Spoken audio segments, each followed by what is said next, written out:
या ठिकाणी उपस्थित असलेले सर्व मान्यवर, मी आपला जास्त काही वेळ घेणार नाही. आपल्याला साहेबांना ऐकायचंय, राऊत साहेबांना ऐकायचंय. सर्वप्रथम साहेब तुमचं मी या निष्ठावंतांच्या कळंब तालुक्यात मनापासून स्वागत करतो. साहेब हा तालुका कुणी आले कुणी गेले तरी नेहमीच हिंदू हृदय सम्राट शिवसेना प्रमुख बाळासाहेब ठाकरे यांच्या सोबत राहिलेला आहे, आपल्या सोबत राहिलेला आहे. याआधी आदरणीय कल्पनाताई नरिरे, दयानंदतात्या गायकवाड, ओमराजे निंबाळकर अशा सर्वांना आमदार केलं या शिवसैनिकांनी. त्यानंतर मलाही आपल्या आशीर्वादानं, आपल्या सर्वांच्या मतदान रूपी आशीर्वादानं संधी मिळाली. साहेब आपलं पहिलं 2.5 वर्ष सरकार होतं, त्या काळात आपल्या माध्यमातून जी काही कामं झालीत ती सांगणं मला कळंबच्या जनतेला, धाराशिव जनतेला सांगणं गरजेचं वाटतं.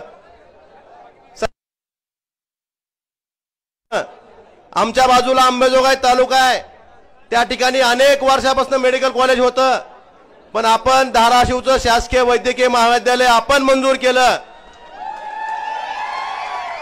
साहेब या वैद्यकीय महाविद्यालयाचा सुरुवातीचा निर्णय, कॅबिनेटचा निर्णय पब्लिक प्रायव्हेट पार्टनरशिप मध्ये झाला होता.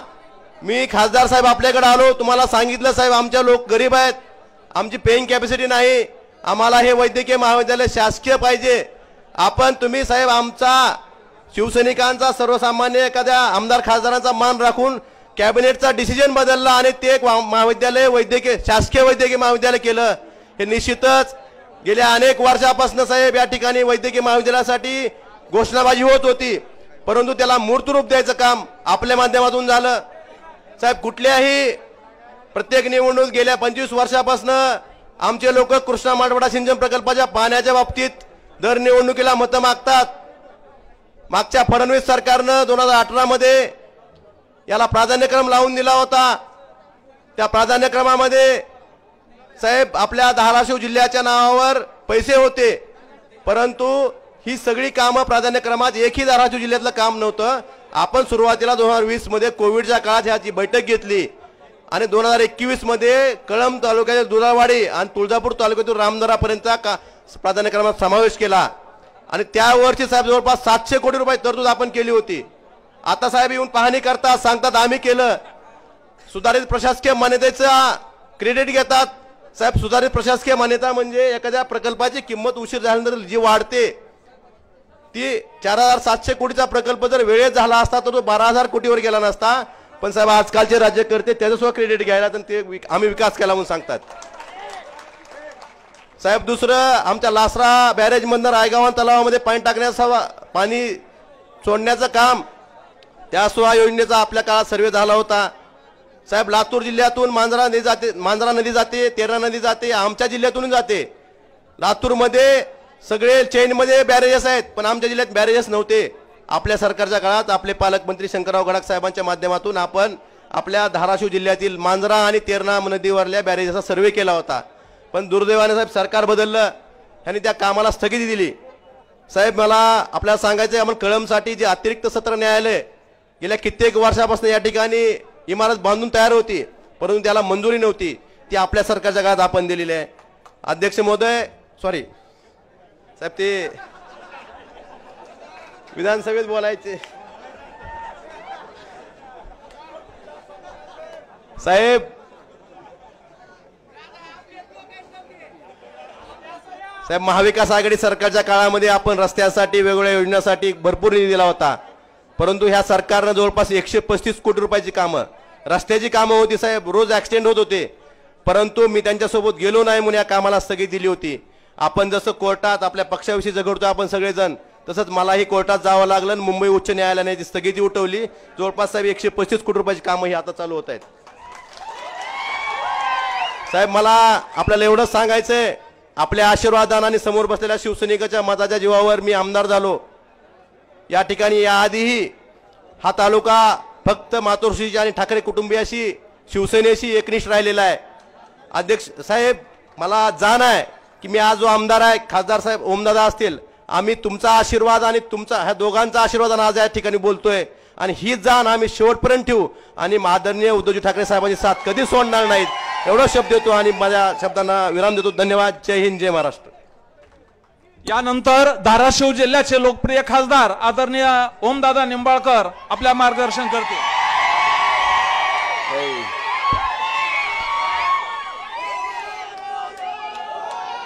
एवढ्या उन्हात जर एवढा उल्हास आहे साहेब, रात्री तर सभा घेऊ देत नव्हती आपल्याला. आज हे वैयक्तिक नाही घोषणा, एकच घोषणा फक्त. कोण आला रे, कोण आला, कोण आला रे, कोण आला. हा, आता जरा दम काढा. आज या ठिकाणी जनसंवाद दौऱ्याच्या निमित्तानं आपल्यामध्ये उपस्थित असलेले महाराष्ट्राचे कुटुंब प्रमुख, महाराष्ट्र राज्याचे मुख्यमंत्री असताना सुद्धा प्रत्येक माणसाला आपल्या कुटुंबातला सदस्य आपला कोणतरी वडीलधारी माणूस आपल्याला सांगतोय, ह्या पद्धतीची भावना प्रत्येक कुटुंबात निर्माण करणारे आदरणीय पक्षप्रमुख सन्माननीय उद्धवजी ठाकरे साहेब, या ठिकाणी मंचावर उपस्थित असलेले आणि खऱ्या अर्थानं साहेब दिल्ली पुढे शेपूट घालणाऱ्या प्रत्येक माणसानं तुमचा आदर्श घ्यावा की कितीही संकट आलं, कितीही मोठा संघर्ष करायची पाळी आली तर त्या ठिकाणी न झुकता त्या संकटाला सामोरं जाऊन त्याच्या छाताडावर बसून गाडायचं काम त्या ठिकाणी करणारे शिवसेनेचे ज्येष्ठ नेते सन्माननीय संजयजी राऊत साहेब, या ठिकाणी मंचावर उपस्थित असलेले शिवसेनेचे सचिव आदरणीय मिलिंदजी नार्वेकर साहेब, बघायला गेलात तर तिची किंमत आमची कुणी करू शकत नाही, इतकी मोठी ताकद आमची. बाकीचे बोके गेले साहेब खोके घेऊन, पण ही 72 आमदार त्या ठिकाणी तितक्याच ताकदीनं तुमच्या पाठीमागे उभा राहणारा या तालुक्याचे निष्ठावंत आमदार सन्माननीय कैलासजी पाटील साहेब, मंचावर उपस्थित असलेले सगळ्याच मान्यवरांची आता क्षमा मागतो आणि आदरणीय व्यासपीठ आपला असा सर्वांचा उल्लेख करतो. काय अडचण नाही की काटमोरे साहेब, नाहीतर उद्या एखादं जायचं अजून तिकडं. असो, आता कोण जाणार राहणार राहिलं नाही. मला या ठिकाणी सांगायचंय साहेब, निष्ठा म्हणजे काय असते. छत्रपती शिवाजी महाराजांची आपण आता 350च्या पुढची जयंती साजरी करतोय. छत्रपती शिवाजी महाराजांची 350वी जयंती आपण त्या ठिकाणी साजरी करतोय. म्हणजे महाराजांना जन्म घेऊन 350 पेक्षा जास्त काळ गेलाय. आज 350 वर्षाच्या नंतर सुद्धा सूर्याजी पिसाळ, खंडोजी खोपडे, आनाजी पंत सगळी कुठल्या यादीत नावं जातात? गद्दार आणि तानाजी मालुसरे, बाजीप्रभू देशपांडे कुठल्या ह्याच्यात नावं जातात? खुद्दार. मला वाटतंय 350 वर्षाच्या नंतर सुद्धा जर गद्दारीचा डाग पुसला जाऊ शकत नसेल तर तसल्या खोक्यावर लात मारून खुद्दार व्हायचा निर्णय त्या ठिकाणी आम्ही घेतला आणि ह्याचा इतिहास सुद्धा साहेब नोंद की. आज या ठिकाणी मला आपल्या सगळ्याला सांगायचंय, भाई और बहनों, सोयाबीन का भाव क्या था? 11,000 रुपए था. अभी कितना हुआ? मुझे क्विंटल को कितना कम हुआ? यह है मोदी की गारंटी. भाई और बहनों, प्याज पर निर्यात बंदी किसने लगाई? अक्षरशः उकंड्यावर कांदा फेकून द्यायची पाळी आली आपली. जरा भाव वाढते म्हणलं की निर्यात बंदी, जरा सोयाबीनचा भाव वाढते म्हणलं की लगेच पाम तेल आयात, लगेच डिओसी आयात. मला वाटतं अशा पद्धतीनं शेतकरी विरोधी धोरण राबवून शेतकऱ्याला मातीत घालायचं काम ज्या मोदी सरकारनं केलंय, त्या मोदी सरकारला हे सर्वसामान्य शिवसैनिक आणि शेतकरी गाडल्याशिवाय या ठिकाणी स्वस्थ बसणार नाही. आज या ठिकाणी साहेब मला अतिशय प्रामाणिकपणे सांगायचंय, माझ्या वैयक्तिक फोन मध्ये साहेब जवळपास 65,764 नंबर सेव्ह आहेत साहेब. आणि कुठलं का काम असं ना साहेब, कुणी मॅनेजर बँकेचा ऐकत नसेल आपल्याला फोन, गायीकडे आजारी पडले डॉक्टर तपासायला नाही गेला तरी फोन, गाय धरून नेलं तरी फोन, गाडी पंक्चर झाली जॅक भेटायला गेला तरी फोन, डीपी जळाला तरी फोन फोन। साहेब मला एवढंच सांगायचंय की ही कधी शक्ती निर्माण हो। आता सुद्धा गंमत सांगतो, तिथं शिवाजी पत्र्यापाशी उतरत होतो, पोलिसाला वाटलं असल्या कापडातलं कुठलं खासदार दिलं ढकलून मला पलीकडला, पण काय मला बी दिसलं नाही पोलीस, मी बी थोडं झटकलो, पण पुन्हा लक्षात आलं पोलीसच आहे नेमका। पण साहेब खासदार असून आमदार असून आम्ही कधी खासदार आमदारकीचा बळीजाव ठेवला नाही। ही खासदारकी ही आमदारकी तुमच्यासाठी आहे आणि तुमच्यासाठीच त्या ठिकाणी आम्ही त्या ठिकाणी पणाला लावणार। आज बरीचशी लोक म्हणतात की फोनवर बोलल्यानं काय होतंय। साहेब दिवसाकाठी साधारणतः 500 1000 कुणाला जर आता पावसाळ्यात कुत्र्याच्या छत्र्या उगवल्या आणि लई चुकाच्या छत्र्या उगवल्या आता भावी खासदाराच्या, माझं त्यांना जाहीर आव्हान आहे, एकच दिवस माझ्या फोनवरचे फोन उचलून दाखवायचे, तुम्हाला सांगतो एकच दिवस येईल लक्षात काय काम माहिती। आता एक महत्वाचा मुद्दा, जर 500 लोक मला फोन करत असतील तर ती 500 तरी खुळे असतील आणि इडबळ उडवणारा मी तरी खुळा असेल। ज्या अर्थी 500 लोक फोन करतात म्हणजे काम होतंय म्हणून फोन करतात। आणि मला वाटतंय साहेब सामान्य माणसाचं काय असतंय, बँकेचा मॅनेजर लोन देत नाही, आपण त्याचा फोन घेतला, बँकेच्या मॅनेजरला सांगितलं दे बाबा, साहेब त्याचा 200 ते 300 रुपये खर्च चक्रा मारायचा वाचतंय। मला वाटतंय ह्या पद्धतीनं सामान्य माणसाचा कुटुंबातला सदस्य म्हणून काम करायचा मी केलेला आहे प्रयत्न, आणि निश्चितपणे तुमच्या घरातला कुटुंबाचा सदस्य म्हणून मी मतं मागितली होती आणि त्याच पद्धतीनं तुमच्या घरातला कुटुंबाचा सदस्य म्हणून 5 वर्ष अखंडपणे तुमच्यासाठी राबलोय। आज या ठिकाणी मला आपल्याला आवर्जून सांगायचंय की मराठा आरक्षणाच्या बाबतीत सुद्धा लोकसभेमध्ये मी जवळपास 7 वेळेस मागणी केली। पहिल्यांदा ज्यावेळेस सुप्रीम कोर्टात याचिका दाखल झाली त्यावेळेस आपण मागणी केली, त्याच्यानंतरच्या काळात आपण साहेब आपल्या आदेशानं आपलं खासदाराचं सगळंच्या सगळं शिष्टमंडळ महामहिम राज्यपालांना भेटायला, द्रौपदी मुर्मूंना भेटायला गेलं, त्यांना मागणी केली की लोकसभेचं अधिवेशन येतंय, आपण 50% आरक्षणाची मर्यादा त्या ठिकाणी वाढवून जर खऱ्या अर्थानं मराठा समाजाला न्याय द्यायचा आहे तर 50% मर्यादा आपण लोकसभेत त्या ठिकाणी कायदा करून वाढवावी।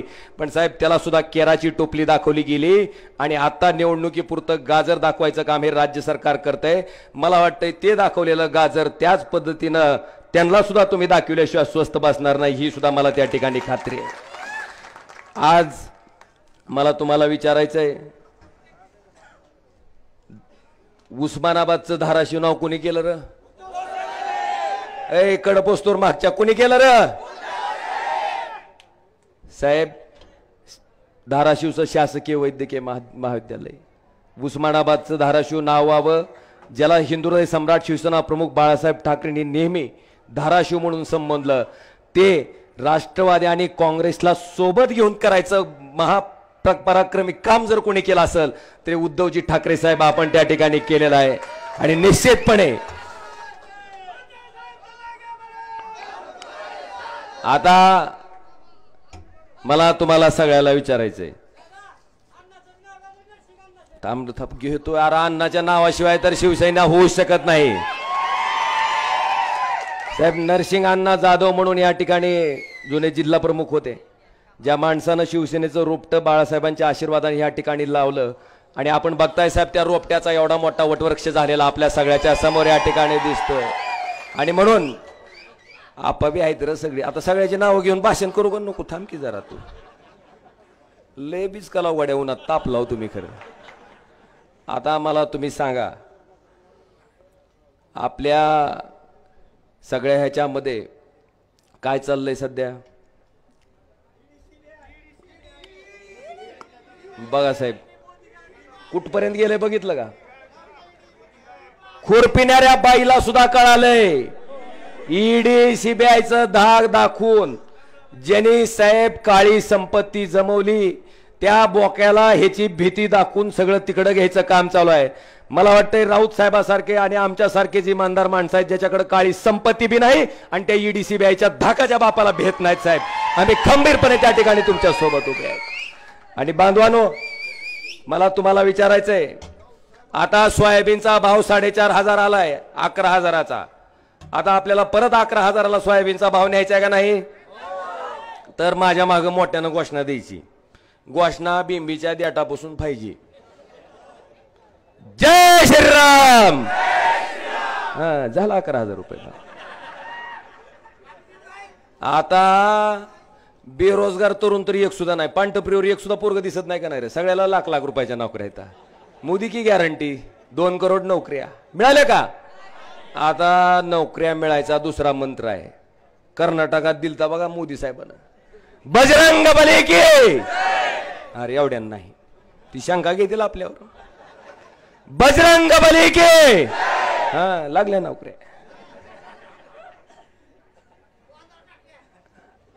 अरे हिंदुत्वाचं सर्टिफिकेट बाळासाहेब ठाकरेच्या शिवसैनिकाला असल्या फुडतूस लोकांनी द्यायची गरज नाही. आम्ही हिंदू आहोत, आम्हाला सांगायची गरज नाही तुझी. पण पोटात आग पडलेली असताना, शेतकरी मारला जात असताना, आत्महत्या करत असताना, तरुण युवक बेरोजगार असताना त्याच्या प्रश्नाकडे आपण लक्ष वेधलं तर आपल्याला काय म्हणते?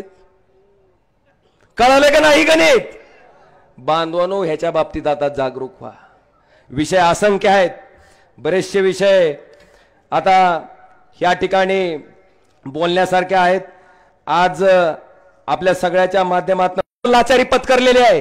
अरे किमान तुम्हाला मदत करता येत नसेल, विरोध तरी करू नका म्हणा. एवढं तरी भान बाळगा, एवढं तरी भान बाळगा म्हणा. आज जेव्हा मराठा समाजाचा सामान्य कुटुंबातली लोक साहेब आपण बघितलं असेल, अनेक शेतकरी, असंख्य शेतकरी साहेब आत्महत्या करतात. पूर्वी 10 एकर जमीन होती, 10ची 5 झाली, 5ची 2.5 झाली, आता गुंट्यावर आलेली आहे. अतिशय दयनीय परिस्थिती आहे. त्या माझ्या बांधवाला आरक्षण मिळावी ही रास्त मागणी त्या ठिकाणी आहे. आणि आपण नेहमी साहेब त्याच्या बाजूने त्या ठिकाणी उभे राहिलेला आहात. कायदेशीर काय करणं गरजेचं आहे हे आपण सरकारला सांगतोय, पण सरकार लोकांना खेळवण्यासाठी काय गरजेचं आहे तेवढं काम करतंय. आता हे गद्दारीतनं तयार झालेलं सरकार येणाऱ्या 2024ला गाडल्याशिवाय आपण स्वस्थ बसणार. आणि एक सांगतो, आता काय अडचण वाटते का आपल्याला साहेब? मी आणि कैलास दादा इतकं माणसात असतो, सेल्फी काढणाऱ्या माणसाने जरी मतदान टाकलं तरी माझं 6 लाखाच्या पुढे जाईल साहेब. मला तुम्हाला एकच आवाहन करायचंय, बाबानो मला तुम्ही सांगा, 2019ला मी खासदार म्हणून निवडून आलो. आपली भारतीय जनता पार्टीची युती होती. ही काय म्हणते तर काय म्हणते ती ना? अरे त्यांना सांगा की ह्याच मतदारसंघातून कल्पनाताई नरहिरे ज्यावेळेस मोदीचा जन्म सुद्धा झाला नव्हता तेव्हा 2004ला खासदार होत्या. त्यांना सांगा अरविंद कांबळे मोदीचा राजकीय जन्म झालेला नसताना सुद्धा हिंदुराय सम्राट शिवसेना प्रमुख बाळासाहेब ठाकरेंच्या आशीर्वादानं धनुष्य बाणावर त्या ठिकाणी खासदार होते का नाही रे? मग आता साहेब कोण कुणामुळे झालं? आणि म्हणून जरा हुकलं काय, उन्हामुळे झालं काय की शिवाजी बापू काम नाही होते का नाही? पण त्यांना सांगा रे जरा. आता मला तुमच्याकडून एकच अपेक्षा आहे, 2024ला आपल्याला, मी मागच्या वेळेस 1,27,000 मतांना काहीतरी निवडून आलतो, पण बांधवानो मागच्या वेळेस जेवढ्या लीडनं निवडून आलो होतो, आता आपण मोदीच्या विरोधात हो का नाही रे? त्याच्यापेक्षा एक तरी मत आगाव मला तुमच्याकडून पाहिजे, तरच बाळासाहेबाचा पट्ट्या म्हणून मी त्या ठिकाणी सांगेल. आणि मला खात्री आहे की आपण इमानदारीनं जर काम केलं असेल तर जनता सुद्धा साहेब इमानदारीनंच त्याची फेड करते. आणि निश्चितपणे आम्ही आपल्याला विश्वास देतो साहेब, असली गद्दारी किती जरी झाली असली, किती जरी बोक साहेब, आम्हाला लक्षात येते तुमच्या वेदना साहेब. आमचा ग्रामपंचायतचा एखादा सरपंच केलेला माणूस फुटला तर आम्हाला रात्रभर झोप येत नाही साहेब. साधा ग्रामपंचायतचा सरपंच केलेला 40 लोक साहेब, कोण पांढरप्रिवर होतं, कोण रिक्षा चालवित होतं, कोण कुठं काय काय करीत होतं साहेब. अशी माणसं सगळी मोठी, बरं नुसती मोठीच नाही, सामान्य कुटुंबातली माणसं, आमदार, खासदार, मंत्री, मुख्यमंत्री, लोकसभेचा अध्यक्ष ज्या शिवसेनेनं केला, मला वाटतं जगामध्ये आणि भारतामध्ये फक्त एकच असा पक्ष असेल, हिंदुहृदय सम्राट शिवसेना प्रमुख बाळासाहेब ठाकरे आणि उद्धवजी ठाकरे साहेबांची शिवसेना. साहेब हे आपण घडवलंय.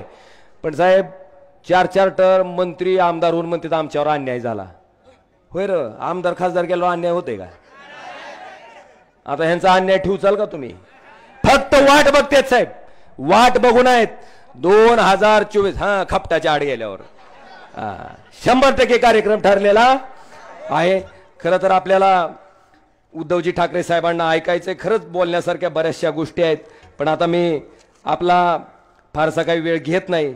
पण साहेब निश्चितपणे आपण आल्याच्या नंतर जी शिवसैनिकामध्ये एक ऊर्जा आलेली आहे, आज तुमच्या तब्येतीची आम्हाला कल्पना आहे साहेब.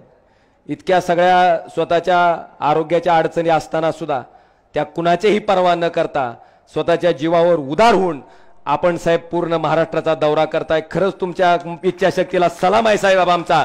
आणि तुम्ही घेतलेली मेहनत हा सर्वसामान्य शिवसैनिक कधीही वाया जाऊ देणार नाही. ज्यावेळेस साहेब आपण वर्षा बंगला सोडत होतात त्यावेळेस सांगतो साहेब, राजकारणाचा ज्या माता भगिनीचे काही संबंध नाही, अशा माझ्या माता भगिनीच्या सुद्धा डोळ्यात आसवं होती साहेब, मन रडत होतं साहेब. आणि खात्रीनं सांगतो की त्या आसवाचा हिशोब ही जनता येणाऱ्या निवडणुकीत घेतल्याशिवाय राहणार नाही, एवढं या ठिकाणी सांगतो. आणि आपल्या सगळ्यांची रजा घेतो. धन्यवाद. जय हिंद, जय महाराष्ट्र. यानंतर आदरणीय खासदार संजयजी राऊत साहेब.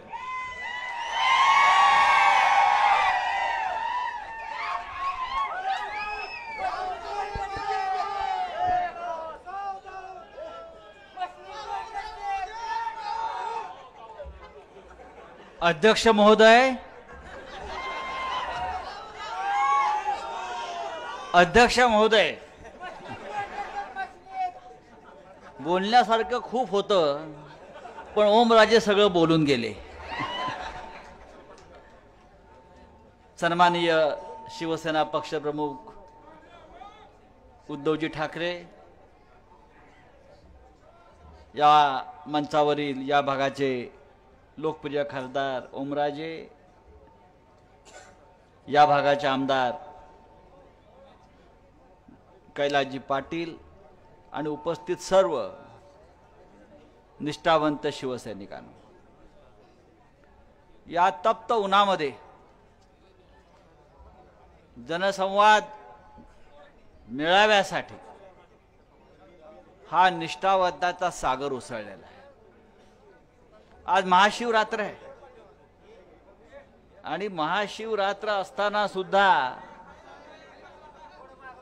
आपण इथे फार प्रचंड संख्येने जमलेला आहात. महाशिवरात्र म्हणजे भगवान श्री शंकराचा दिवस. आणि भगवान शंकर म्हटले की आपल्याला आठवतो शंकराचं तांडव. आपल्याला सुद्धा भविष्यामध्ये या महाराष्ट्रामध्ये शंकराप्रमाणे तांडव करून या गद्दारांच्या छातीवर नाचायचं आहे, लक्षात घ्या. माननीय उद्धवजी, कालपासून या संपूर्ण मतदारसंघात ठिकठिकाणी, मग तुळजापूर असेल, उमरगा असेल, आज कळंब आहे, नंतर भूम आहे, जाती तिकडे त्यांचं प्रचंड स्वागत करण्यासाठी शिवसैनिक आणि जनता रस्त्यावर उतरलेली आहे. हे प्रेम फार दुर्मिळ असतं आणि या महाराष्ट्रामध्ये अशा प्रकारचं प्रेम फक्त बाळासाहेब ठाकरे आणि उद्धव ठाकरे यांनाच मिळत आहे. मगाशी ओमराजे आपण सांगितलं, मला तर आश्चर्य वाटतं उद्धव साहेब, आपण मुख्यमंत्री असताना आपण काहीच काम केलं नाही, आपण घराच्या बाहेरच पडला नाहीत, आपण काहीच काम करत नव्हता, आपण आमदारांना भेटत नव्हता, आपण खासदारांना भेटत नव्हता, पण तरी या महाराष्ट्रामध्ये इतकं प्रचंड काम झालेलं आहे. मगाशी आमदारांनी सांगितलं, खासदारांनी सांगितलं, आमदार गेले आणि तुम्हाला या भागाला मेडिकल कॉलेज मिळालं, खासदार गेले आणि अनेक मोठी मोठी कामं या भागातली झाली, पण गद्दार जो असतो, बेईमान जो असतो, त्याला या गोष्टी दिसत नाहीत. त्याला पळून जायचं असतं, त्याला चोऱ्या करायच्या असतात, त्याला लफंगेगिरी करायची असते. तो फक्त कारण शोधत असतो. अरे ईडी सीबीआयला त्या ईडी सीबीआयला मी बांबू घातलाय रे, त्यांनी नाही मला घातलाय. तुम्ही काय सांगताय मला ईडी सीबीआय? येऊ द्या समोर. आता त्यांनी मला घाबरून सोडून दिलाय, नको हा माणूस आपल्याकडे. ही शिवसेना आहे. हे पळपुटे गेले पळून, हा डरपोक. पण इथे ओम आहेत, इथे कैलास आहेत. का त्यांच्यावर दबाव नव्हता? त्यांचा ओके पॅटर्न आहे, तुमचा एकदम ओके. ओके पॅटर्न नाहीये. ओके बरोबर. ओम आणि कैलास हा ओके पॅटर्न, यांचा okay pattern. Om and Kailas हा ओके पॅटर्न, बरं का. आणि हा ओके पॅटर्न शिवसेनेला सत्तेवर परत महाराष्ट्रात आणल्याशिवाय राहणार नाही. अरे निष्ठावंतांची फौज आहे. हे 5-25 गेले असतील पळपुटे डरपोक, पण हे सगळे ढाणे वाघ या महाराष्ट्राच्या कानाकोपऱ्यात, गावागावात फडणवीस अनाजी पंताकडे जावं, त्यांनी अजितदादा पवारकडे जावं, त्यांनी तो कोण नरेंद्र मोदीकडे जावं, आणि जे मर्द आहेत त्यांनी शिवसेनेत राहावं, बाळासाहेब ठाकरेंच्या शिवसेनेत राहावं आणि हा महाराष्ट्र आणि हा देश घडवावा. आपण सगळे मर्द आहात. आपण ठामपणे शिवसेनेच्या मागे उभे आहात. आणि मला खात्री आहे, ज्या हिमतीनं उद्धव ठाकरे साहेब लढाईला उभे राहिलेले आहेत, तुम्ही जय श्रीराम म्हणा, तुम्हाला मतं मिळणार नाहीत. तुम्ही अजून मंदिरांचे उद्घाटन करा, तुम्हाला मतं मिळणार नाहीत. तुम्हाला माहिती आहे अयोध्येत रामाचं मंदिर झालं. शिवसेना नसती तर अयोध्येत रामाचं मंदिर उभं राहिलं असतं का? शौर्य कोणी गाजवलं? कोणी केलं? शिवसेनेने केलं. आणि हे महाशय गेले अयोध्येत रामाची प्राणप्रतिष्ठा करायला. आपण टीव्ही पाहिला असेल, प्राणप्रतिष्ठा प्रभू श्रीरामाची आहे की नरेंद्र मोदीची आहे तेच कळत नव्हतं. प्रभू रामाची मूर्तीच दिसत नव्हती. हे सगळे कॅमेरे नरेंद्र मोदीवर, आम्ही रामाला शोधतोय कॅमेरे मोदीवर. हे यांचं सगळं धोरण आहे. आणि आमचा राम कशामध्ये? हा आमचा प्रभू श्रीराम मुख्यमंत्री पदावर बसून त्यांनी महाराष्ट्राची करोनाच्या काळात जी काळजी घेतली, एक कुटुंब प्रमुख म्हणून, आपला भाऊ म्हणून, आमचा मुलगा म्हणून, बरं का, सगळ्या नात्यानं कुटुंब प्रमुख म्हणून हा महाराष्ट्र उद्धवजीने वाचवला. करोनाच्या काळामध्ये आपल्याला माहीत असेल, त्या उत्तर प्रदेशमध्ये गंगेमध्ये रोज शेकडोपर्यंत टाकली जात होती. उपचार नाहीत, इस्पितळं नाहीत, औषधं नाहीत. आणि महाराष्ट्रामध्ये रोज उद्धव ठाकरे सकाळी उठल्यापासून मुख्यमंत्री पदाच्या त्यांच्या कार्यालयातून गावागावातल्या स्थितीचं ते माहिती घेत होते आणि आपल्या कुटुंबाचे प्राण वाचवत होते. आणि अशा या सत्यवान माणसाला, पवित्र माणसाला सोडून हे 40 गद्दार गेले आहेत. त्यांना जनता आणि देव सुद्धा माफ करणार नाही, लक्षात घ्या. मला खात्री आहे महाराष्ट्राची जाणीव ठेवेल. महाराष्ट्र बेईमान नाही. महाराष्ट्र छत्रपती शिवाजी महाराजांचा आहे. आणि छत्रपती शिवाजी महाराजांचं आपण नाव घेतो तेव्हा डॉक्टर बाबासाहेब आंबेडकरांचं संविधान या देशामध्ये आहे. अजून काय राहिलंय? हा, तर या सगळ्यांचं, या महाराष्ट्रामध्ये फार मोठं योगदान आहे. उद्धव ठाकरे पुन्हा एकदा या महाराष्ट्राचं देशाचं नेतृत्व करतील अशा प्रकारचं वातावरण आपण सगळ्यांनी निर्माण केलेलं आहे. आणि ओके पॅटर्न तर आहे ज्या भागामध्ये, आता संपूर्ण राज्यामध्ये आम्ही ओके पॅटर्न घेऊन जाऊ आणि हमारा ओके गद्दारों को ठोके. जय हिंद, जय महाराष्ट्र. यानंतर काही प्रवेश होणार आहेत.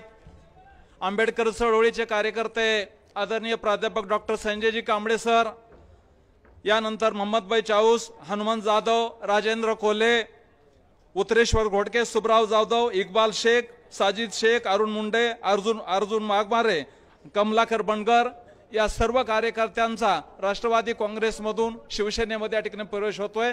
मी त्यांना विनंती करतो की त्यांनी स्टेजवर यावं. हॅलो हॅलो हॅलो मचिक हॅलो.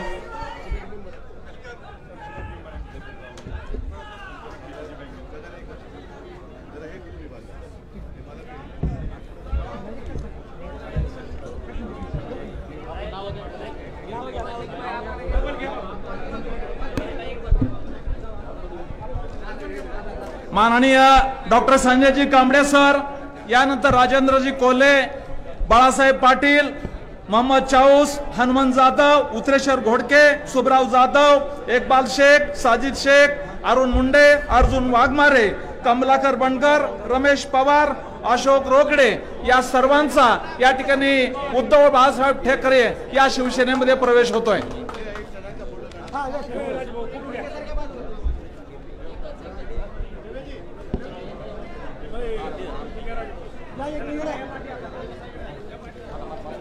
यानंतर मी विनंती करतो महाराष्ट्र राज्याचे माजी मुख्यमंत्री आदरणीय उद्धवजी ठाकरे साहेब.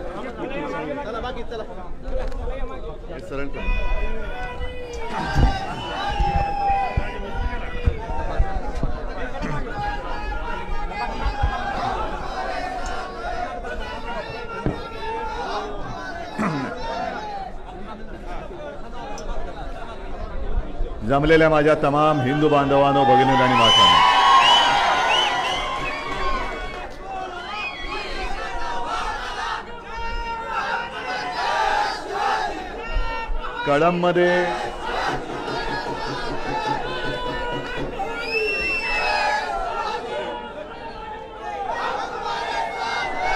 कळंबमध्ये मी भाषण करण्याची गरज आहे काय?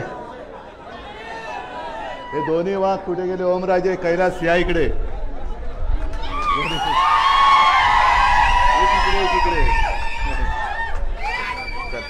हे दोन वाघ आहेत माझे.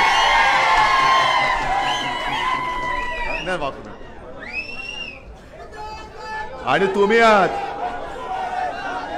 त्याच्यामुळे मला वाटतं चॅनलवरती लाईव्ह दाखवत असाल.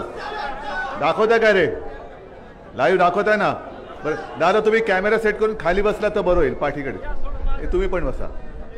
मी एवढ्यासाठी विचारलं, लाईव्ह दाखवताय, मला टीव्हीवरती चमकायचं नाहीये, मला संपूर्ण देशाला दाखवायचंय की निष्ठा कशाला म्हणतात आणि वाघ कोणाला म्हणायचं. ही लढाई जी आता होते आहे ती लोकसभेची आणि विधानसभेची, ही लढाई नुसती पक्षांची नाहीये. ही वाघ विरुद्ध लांडगे. तुम्ही कोण आहात? बेईमानी विरुद्ध इमानदार. तुम्ही कोण आहात? गद्दार विरुद्ध निष्ठावान. तुम्ही कोण आहात? हे संपूर्ण महाराष्ट्राने ठरवायचंय की मी गद्दार आहे की मी निष्ठावान आहे, मी वाघ आहे की मी लांडगा आहे, मी इमानदार आहे की मी बेईमानी करणार आहे. आणि ही गद्दारी, ही बेईमानी, ही उद्धव ठाकरेशी नाही, शिवसेनेशी नाही, तर ती छत्रपती शिवाजी महाराजांच्या महाराष्ट्राशी तुम्ही करणार आहात. तुम्ही म्हणजे जे आपल्यात येणार नाहीत ते मी म्हणतोय, जे इमानदारीच्या बाजूने राहणार नाहीत त्यांच्याबद्दल मी म्हणतोय. आज महाशिवरात्र आहे आणि महिला दिन पण आहे. हॉटेलमधून निघताना तिन्ही पक्षाचे, चारही पक्षाचे, पाचही पक्षाचे म्हणजे शिवसेना, काँग्रेस, राष्ट्रवादी, वंचित, आम आदमी पार्टी सगळेच नेते आले होते, कार्यकर्ते आले होते आणि महिलाही आल्या होत्या. दोन शब्द बोलावे लागतातच. मी बोलताना म्हटलं की महिला दिनाच्या शुभेच्छा आम्ही खरं कोणत्या तोंडाने द्यायच्या, कारण मणिपूरमध्ये जे काय घडलंय ते आता बोलूही शकत नाही. आपल्या पदक विजेत्या महिला कुस्तीगीर त्यांनी न्यायासाठी टाव फोडला, त्यांची दखल कोणी घेतली नाही. अनेक ठिकाणी आजही महिलांवरती अत्याचार होत आहेत आणि आम्ही आपल्या तुम्हाला कोरड्या आपल्या शब्दात शुभेच्छा द्यायच्या. महिला दिनाच्या शुभेच्छा म्हणजे काय दिलं नेमकं मी? काय त्यातनं आम्हाला तरी काय मिळते आणि तुम्हाला तरी काय मिळते?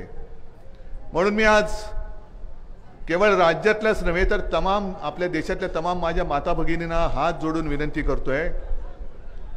काल तुळजाभवानीचं मी दर्शन घेतलं. योगायोगाने इथे येताना कालीमातेचं मंदिर आहे.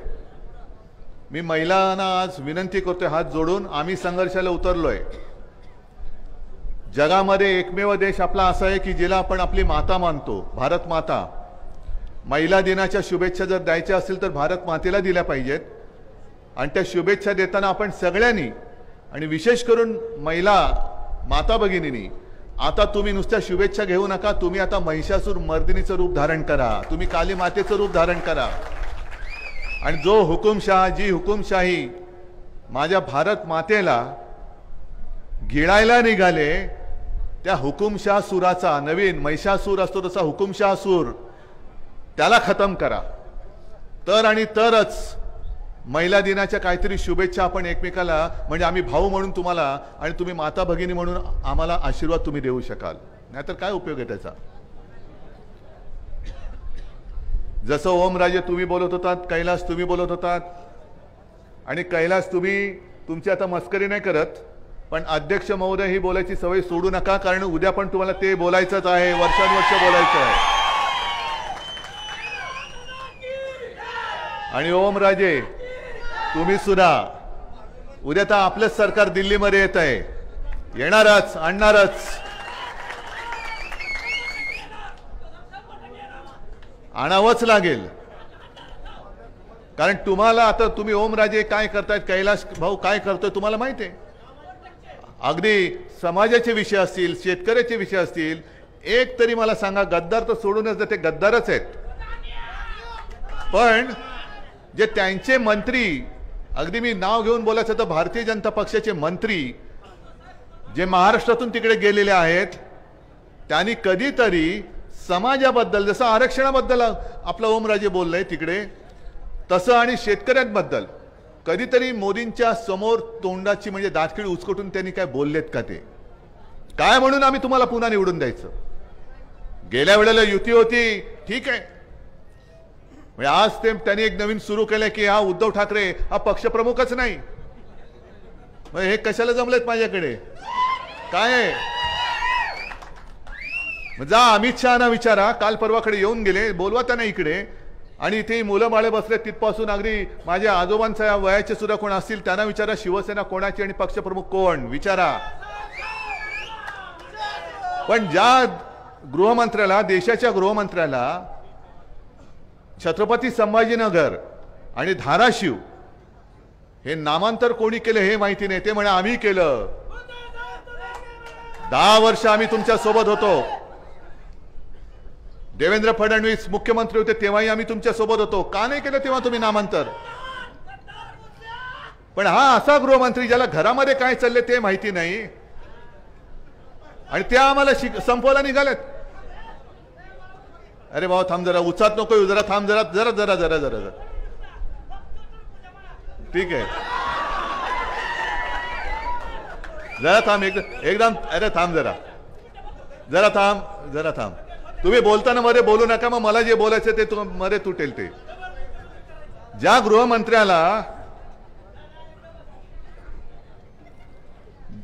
गृहमंत्र्याला हे नामांतर कोणी केलं माहिती नाही, स्वतः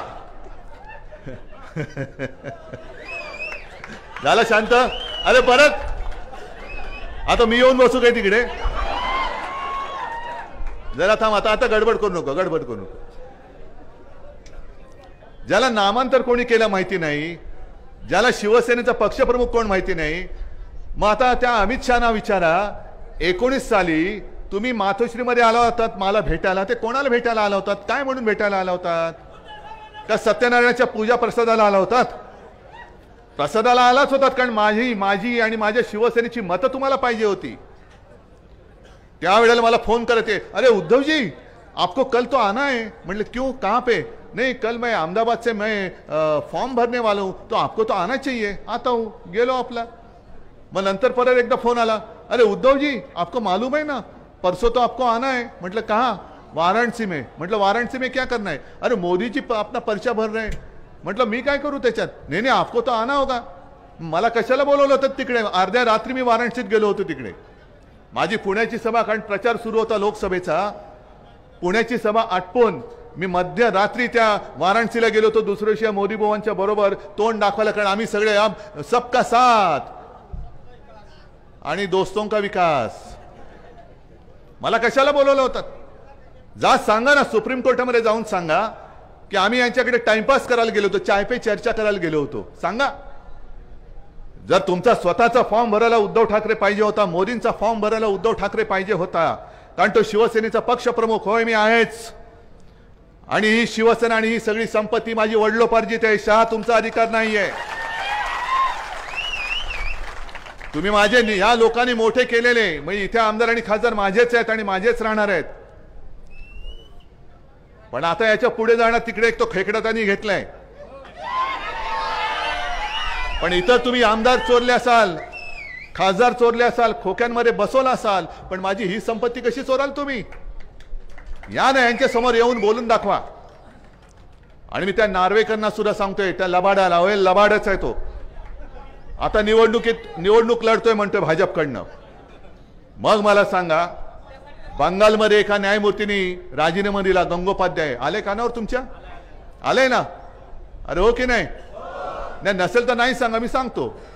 बंगालमध्ये आता निवडणुकीच्या तोंडावरती एक ते गंगोपाध्याय म्हणून न्यायमूर्ती होते, त्यांनी 4 दिवसापूर्वी राजीनामा दिला आणि भारतीय जनता पक्षात प्रवेश करून आता ते लोकसभेची निवडणूक लढतायत. आणि मग आज सामनामध्ये अग्रलेख आहे, काल सुद्धा लोकसत्तेत अग्रलेख होता. काल लोकसत्तेच्या अग्रलेखाचं नाव शीर्षक होतं न्यायदेवता बाटली, आणि आज सामनामध्ये दिलेलं आहे.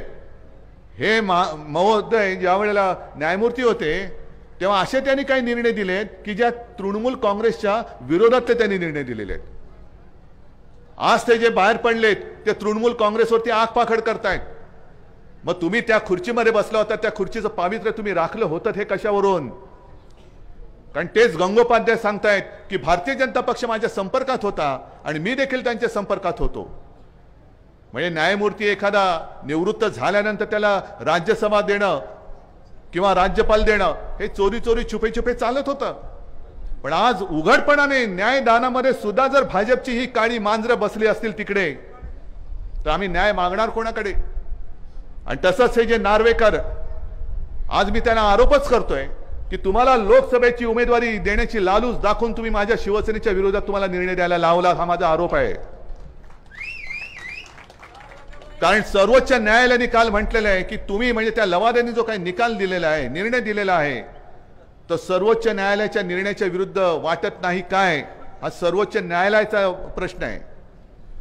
पण हे एवढे निर्लज्ज आहेत. भाजप काय, मिंधे काय, दुसरे ते गेलेले 70,000 कोटी वालेले या ठिकाणी आणि त्या ठिकाणी, हे गेले तिकडे. पण निर्लज्जम सरासुकी. आता ओमराजे तुम्ही जे सांगितलं की जेव्हा माझ्या लक्षात आलं की ही सगळी माणसं आपली जी होती, ज्यांना खरोखर आहे, काही जणांना मी माझ्या लहानपणापासून बघत आलेलो आहे, काही जणांना त्यांच्या लहानपणापासून बघत आलेलो आहे. शिवसेना प्रमुखांनी त्यांना भरभरून दिलं, आम्ही त्यांना भरभरून दिलं, घरातली कुटुंबियांसारखे त्यांच्याशी मी वागलो. अगदी आदित्य काय, तेजस काय, त्यांना सुद्धा काका काका म्हणून बोलत होते. आम्हाला एक तो धक्का होता की अरे आपला घरातला माणूस एवढा उलटा फिरू शकतो, एवढा उलटा फिरतो, आणखीन मी काय देऊ? एक गोष्ट खरी आहे की माझ्या मनात कधी मुख्यमंत्री पद नव्हतंच, पण परिस्थिती अशी निर्माण झाली की भारतीय जनता पक्षाने आपल्याला दगा दिला, पाठीत वार केला, आणि होय केलाच. मी काल तुळजाभवानीची शपथ घेऊन सांगितलेलं आहे की मी तुळजाभवानीची शपथ घेऊन सांगतो, अमित शहानी हिंदू हृदय सम्राट बाळासाहेबांच्या खोलीत जिथे आम्ही त्याला मंदिर मानतो त्या खोलीमध्ये मला हा शब्द दिला होता आणि त्याच्यानंतर त्यांनी तो शब्द नाकारलेला आहे. आणि त्यांनी दगा दिल्यानंतर, कारण मी बाळासाहेबांना वचन दिलं होतं, मी प्रत्येक वेळेला सांगतो की हिंदू हृदय सम्राट शिवसेना प्रमुख ही ओळख तर मला आहेच, जगाला त्यांची ओळख ती आहेच, पण पहिल्यांदा मी जेव्हा हिंदू हृदय सम्राटांना पाहिलं तेव्हा हिंदू हृदय सम्राट म्हणून नाही पाहिलं, माझे वडील म्हणून त्यांना मी पाहिलेलं आहे. आणि एक माझं पुत्र कर्तव्य म्हणून मी त्यांना सांगितलं होतं त्या शेवटच्या काळामध्ये, कारण मी पुत्र म्हणून जबाबदारी घेतली हे मला सांगायचं होतं. मी त्यांच्या हातात हात घेऊन सांगितलं होतं की तुम्ही काळजी करू नका, एक ना एक दिवस आपल्या शिवसेनेचा मी मुख्यमंत्री करून दाखवेन.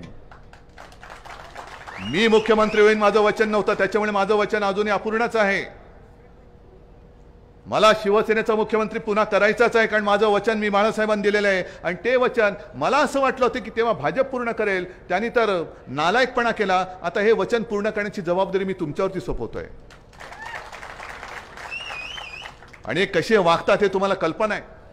अगदी आता त्यांच्या समोर गेलेले आहेत बच्चू कडूपासून सगळे हे सांगतायत भाजप जो आहे तो वापरा आणि फेकून द्या, गरज असेल तेव्हा वापरायचं, गरज होती तेव्हा मातोश्री, आणि निवडून आल्यानंतर संपवायला निघाले. बरं, काल सुद्धा मी बोललो होतो, अजूनही त्याच्यावरती त्यांच्याकडनं उत्तर नाही आलं. मोदीजींचं नाव जाहीर झालं, अमित शहाचं नाव जाहीर झालं उमेदवारीसाठी, बेहिशोबी संपत्ती गोळा केली म्हणून आरोप झालेल्या कृपाशंकरचं नाव झालं जाहीर, पण गडकरींचं नाव नाही जाहीर झालेलं. पंकजाताई मुंडेचं काय करणारे मला माहिती नाहीये, पण गोपीनाथ मुंडे, होय गोपीनाथ मुंडे आणि प्रमोद महाजन हे सुद्धा आम्हाला ठाकरे कुटुंबियांसारखे होते, आमचे कुटुंबीय होते.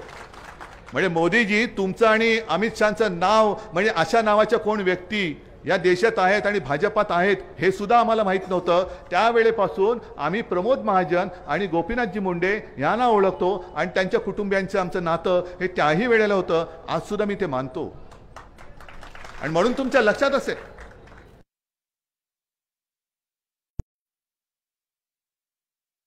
आम्ही त्यांना धडा शिकवला. अरे धडा तर तुम्हाला शिकवायचा अजून बाकी आहे, हे बसलेत माझ्यासमोर. पण 19 साली तुम्ही मोदींचे फोटो लावून निवडून आलात. 2014 साली आम्ही तुमच्याबरोबर युती केली होतीच, पण मोदी पंतप्रधान झाल्यानंतर विधानसभेमध्ये आम्ही तेव्हाही हिंदू होतो, आजही आहोत, उद्याही आहोत. हिंदुत्व म्हणजे असं काही धोतर नाहीये की पाहिजे तेव्हा नेसलं आणि नको तेव्हा सोडलं. पण 2014 साली भारतीय जनता पक्षाने युती तोडली होती. मग तेव्हा का म्हणून तुम्ही युती तोडली होती, कशासाठी तोडली होती? पण तरी देखील एक हिंदुत्व म्हणून आम्ही पुन्हा तुमच्या सोबत आलो. म्हणजे त्याच वेळेला हे आपल्याला संपवायला निघाले होते.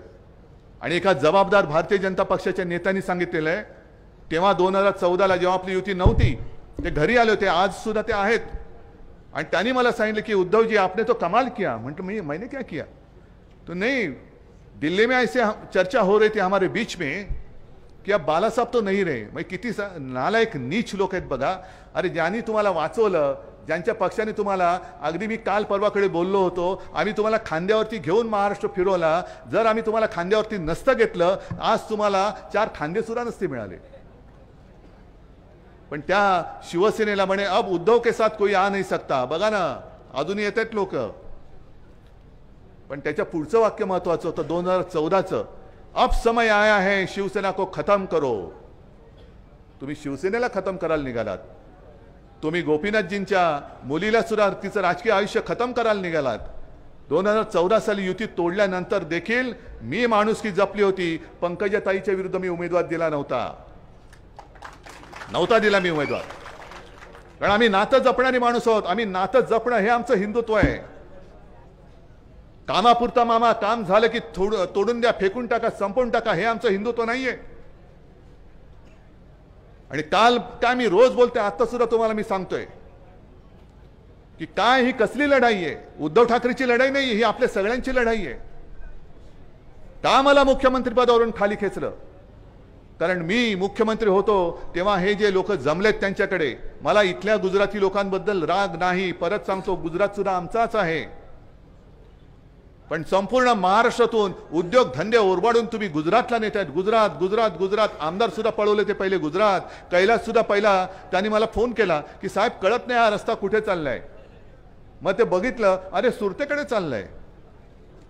म्हणजे आमदार सुद्धा गुजरात, सगळे उद्योगधंदे गुजरात. आता सुद्धा जे देशामध्ये 3 सेमीकंडक्टरचे उद्योग येत आहेत त्यातले 2 उद्योग हे मोदींनी डायरेक्ट गुजरातला नेले.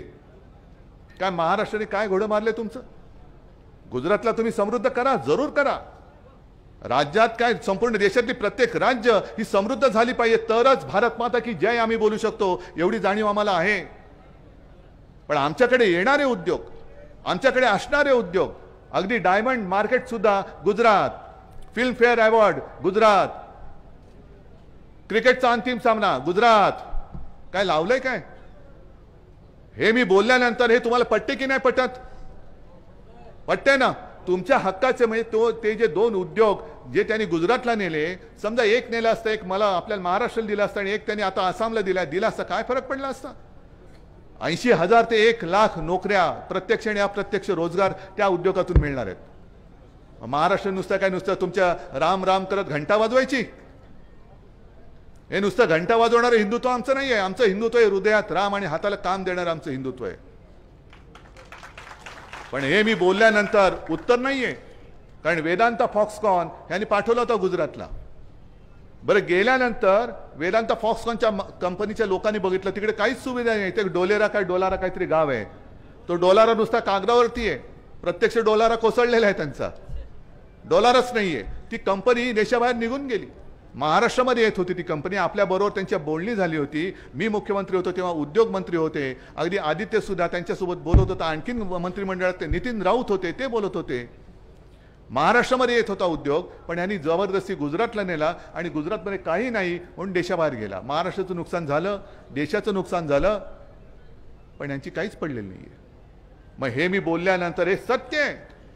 काल देवेंद्र फडणवीस असं बोललेत, अरे इथून उद्योग जर का गुजरातला गेले तर गुजरात काय पाकिस्तान आहे का? ठीक आहे, तुम्ही ज्यांची खुर्ची चाटताय त्यांच्यासाठी तुमच्यासाठी ते बरोबर आहे देवेंद्रजी, पण गुजरात हा जर का पाकिस्तान असेल तर महाराष्ट्र म्हणजे काय पाकिस्तान आहे का? आणि देवेंद्रजी तुम्ही पाव मुख्यमंत्री जे राहिले आहेत ते महाराष्ट्राचे आहात ते का गुजरातचे आहात?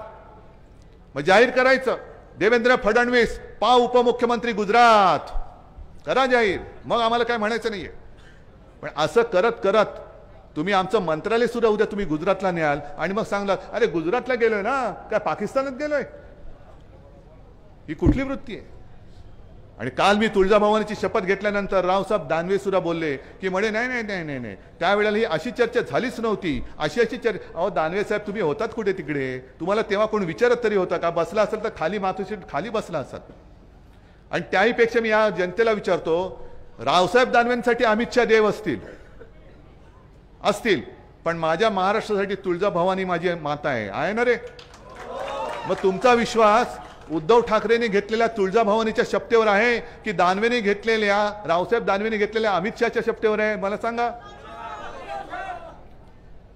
आणि एवढा खोटारडेपणा मी आई जगदंबेच्या दारामध्ये येऊन तिच्या मंदिरात जाऊन हे असं करू शकेन असं तुम्हाला वाटतं? मला खोटं बोलण्याची गरज नाहीये, कारण जे मी बोललोय अगदी आई वडिलांची शपथ घेतलेली आहे, आई भवानीची शपथ घेतलेली आहे, आणखीन कोणाची शपथ घेऊ? पण केवळ अमित शहा बोलेल ते ब्रह्मवाक्य हे दानवे साहेब तुमच्यासाठी असेल, आमच्यासाठी त्या वाक्याला काडीची किंमत नाहीये. कारण अमित शहा ज्या वेळेला तोंड वर करून बोलतात की उद्धव ठाकरेला त्याच्या मुलाला मुख्यमंत्री करायचंय, बरं धरून चालक करायचंय, पण पहिले ही निवडणूक ही लोकसभेची आहे, एवढं कळत नाही देशाच्या गृहमंत्र्याला. मग देशाच्या गृहमंत्र्याला मणिपूरमध्ये जाता येत नाही, देशाच्या गृहमंत्र्याला अरुणाचलमध्ये काय चालले कळत नाही. बरं मोदी आता जे बोललेत, काल मोदी कुठे गेले होते? काश्मीर. आणि काश्मीरमध्ये जाऊन ते बोलून आले की 370 कलम काढल्यानंतर आता काश्मीर मोकळा श्वास घ्यायला लागले. अरे 370 कलम काढायला आम्ही सुद्धा पाठिंबा दिला होता, पण लोकशाही ज्याला म्हणतात, तुमचे हातपाय बांधून ठेवतो मी हा, आणि मग सांगतो तुम्हाला बघा श्वास घेतोय की नाही. श्वास घेतोय ना, आहे ना लोकशाही. हातपाय बांधून ठेवलेत आणि नुसता श्वास चालू ठेवले, काय उपकार करताय तुम्ही आमच्यावरती? मग काश्मीर जर मोकळा श्वास घेत असेल तर गेल्या 5 वर्षात काश्मीरमध्ये निवडणुका का घेतल्या नाहीत तुम्ही? आता लोकसभेच्या निवडणुका आल्या आहेत आणि कोर्टाने त्यांना तंबी दिली 6 महिन्यात निवडणुका घ्या म्हणून तुम्हाला ती निवडणूक घ्यावी लागते. पण काश्मीर खरंच मोकळा श्वास घेत असेल तर काश्मीरमध्ये आजपर्यंत मोदींनी निवडणुका का घेतल्या नाहीत ह्या प्रश्नाचं उत्तर तुम्ही द्या. आणि मग त्याच्याही पुढे जाऊन मी तुम्हाला सांगतो, मोदीजी तुम्ही काश्मीरमध्ये गेला होतात, बाजूला लेह लडाखमध्ये का नाही गेलात? कारण लेह लडाखमध्ये तुम्ही बघितलं असाल नसाल, लाखो लोक रस्त्यावरती उतरले होते, लाखो लोक. कारण मोदीजींनीच त्यांना जी आश्वासनं दिली होती, मोदी गॅरंटी 10 वर्ष झाली, गॅरंटीचा पत्ता नुसता टी आहे पण गॅरंटी नाहीये. चाय पे चर्चा आहे, तो टी आहे पण गॅरंटी नाहीये. मणिपूरमध्ये तर जायची हिंमतच नाहीये. मी काल बोललो ना, हे गृहमंत्री जे आहेत अमित शाह तिकडे शेपूट घालतात आणि इकडून फणा करतात, असे नागोबा आहेत. म्हणजे इकडे ईडी सीबीआय इन्कम टॅक्स सगळे जा ना, हिंमत असेल तर मणिपूरमध्ये ईडी इन्कम टॅक्स सीबीआय पाठवा, धडधकट परत येतात का बघा, तिकडेच खांडोळ्या करून टाकतील ती लोक. पण आम्ही सुसंस्कृत पडतो ना, सुसंस्कृत आहे. संजय राऊत जे बोलले की त्यांनी तो लढलाच, तसे सगळे शिवसैनिक लढतायत. पण आम्ही कायदा मानणारी लोक आहोत म्हणून तो नाही केलं. आपल्याच देशाचं आहे ना. मोदी परिवार में क्या मणिपुर नहीं है क्या? मोदी परिवार में लेह लडाख नहीं है? मोदी परिवार मध्ये जिथे चीन घुसलाय तो अरुणाचल नाहीये. पण ते सगळं बाजूला ठेवायचं आणि नुसतं अब की बार, अरे अब की बार भाजपा तडीपार द्या, पाठवून यांना तडीपार. माझ्या साध्या साध्या शिवसैनिकाला तडीपार करता काय? निवडणुकीमध्ये हा मतदार भाजपला संपूर्ण मुळासकट उकडून तडीपार केल्याशिवाय राहणार नाही. आणि आज पुन्हा सांगतो, आज महाशिवरात्र म्हटल्यानंतर माझ्याबरोबर ओम पण आहे आणि कैलास पण आहे. हा काही योगायोग मी काहींची नावं नाही ठेवली आणि त्यांना सुद्धा आमिष होती, पण हे निष्ठेला जागले.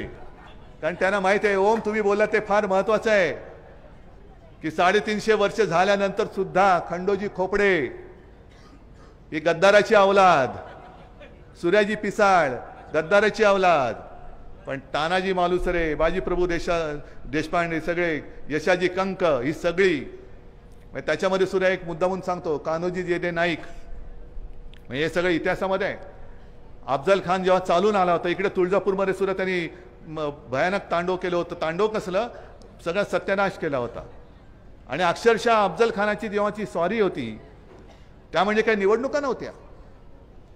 एक तर आमच्याकडे सामील व्हा जसं आत्ता चालले तसं, नाहीतर तुम्हाला बेचिराग करू. बेचिराग म्हणजे घराची आबरू तर लुटणार, घरातले देव बाहेर आणून त्याचे तुकडे तुकडे केले जायचे आणि सगळ्या मारून टाकून घराला आग लावून टाकायची, त्याला म्हणायचे राख रांगोळी करून टाकायची, बेचिराग. आणि असं सगळं ते संकट येताना कान्होजी जेदे एक दिवस त्यांच्या 5 मुलांना घेऊन शिवाजी महाराजांकडे गेले आणि त्यांना सांगितलं की तो खान आलायसा. तर महाराज म्हणाले, महाराजांना माहिती होतं सगळं. महाराजांनी विचारलं काय? मग काय? नाही, खानाने पत्र पाठवले. ते पत्र काय? हेच जे आता भाजपवाले करतात ना, भाजपात या नाही तर जेलमध्ये जा. ही अफजल खानाचीच वृत्ती आहे, ही अफजल खानाचीच वृत्ती आहे. आम्हाला सामील व्हा, आमच्याकडे आलात तर तुम्हाला वतनदारी मिळेल, सुभेदारी मिळेल, अमुक होईल तमुक होईल, पण नाही आलात तर मुलांसकट मारले जाल. मग महाराजांनी त्यांना सांगितलं, विचारलं मग काय विचार आहे? तुमच्या मुलाबाळांच्या हितासाठी तुम्ही जा. आणि जे कान्होजी जेदे नाईक चिडले, त्याने एक बाजूला एक लोटा होता तो घेतला आणि महाराजांच्या पायावरती पाणी सोडलं. ते म्हणाले, हे सोडलं मी पाणी माझ्या वतनदारीवर, हे सोडलं मी माझं पाणी माझ्या 5 मुलांवर, पण या जेद्याच्या अंगामध्ये जोपर्यंत प्राण आहे तोपर्यंत जेदे आणि त्याची 5 मुलं भगव्याशी बेईमानी करणार नाही. मेलो तरी 72, पण हातातला भगवा सोडणार नाही. त्या महाराष्ट्रामध्ये ही नीच नालायक गद्दारी अवलाद ही वळवळून द्यायची आपण? अरे महाराष्ट्राची ओळख काय असणार आहे? 300 वर्षानंतर 350 वर्षानंतर छत्रपतींचा महाराष्ट्र, आणि ज्याचं वर्णन केले गेलेलं आहे राखट देशा, कणखर देशा, दगडांच्या देशा, का तो गद्दारांच्या नालायकांच्या लाचाराच्या देशा करायचंय, ही ओळख ठरवणारी ही निवडणूक आहे. आणि म्हणून तुम्हाला जे मी सांगतोय की प्रत्येकाने ठरवायचं आपण कोण आहोत, गद्दार आहोत का निष्ठावान आहोत, आपण वाघ आहोत की लांडगे आहोत, आपण इमानदार आहोत का बेईमानदार आहोत. एवढ्या प्रश्नाचं उत्तर जे तुम्हाला पटेल ते घ्या आणि मतदान करा. आणि मतदान करताना जसं मोदींनी सांगितलं होतं ना, कर्नाटकात काय सांगितलं होतं, बजरंग बली की जय बोलून मतदान करत असं मी तुम्हाला सांगतोय, आजच सांगतोय. काय निवडणूक आयोगाला करायचं ते करू द्या.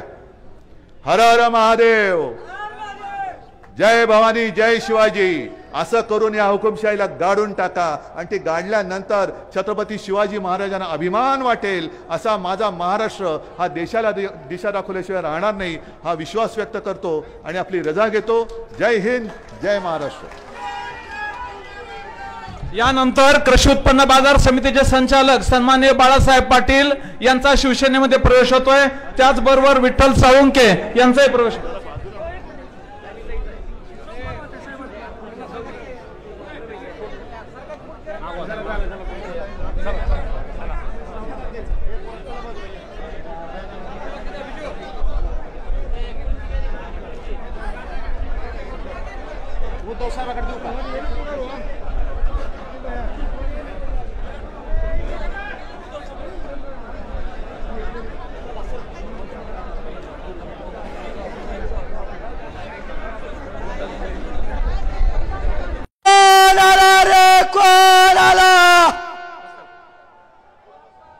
काय झालंय?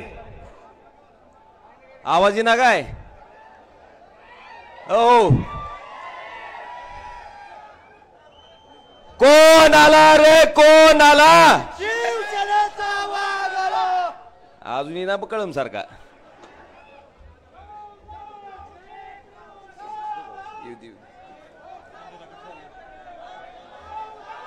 उद्धव साहेब तुम आगे बढ़ो.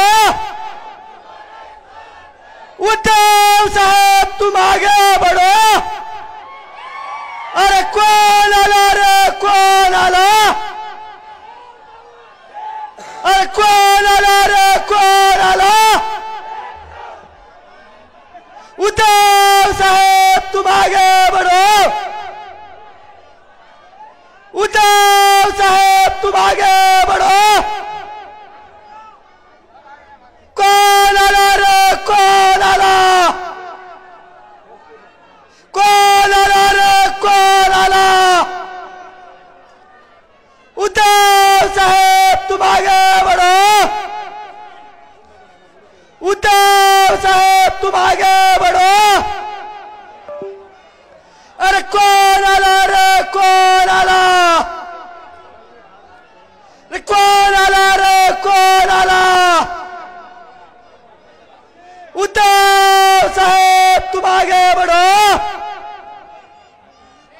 अरे कौन आला रे? कौन आला? उद्धव साहेब तुम आगे बढ़ो. उद्धव साहेब तुम आगे बढ़ो.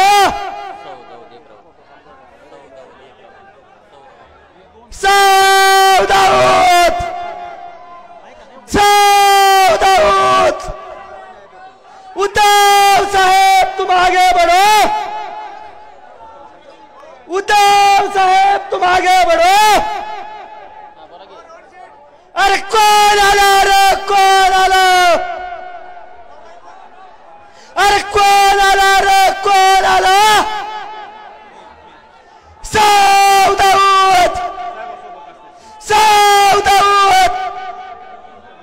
अरे कौन आला रे? कौन आला? अरे कौन आला रे? कौन आला? उद्धव साहेब तुम आगे बढ़ो.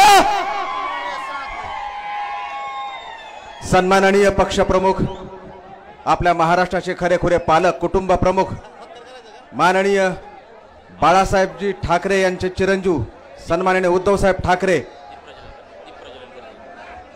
यांचं मंचावर आगमन होत आहे.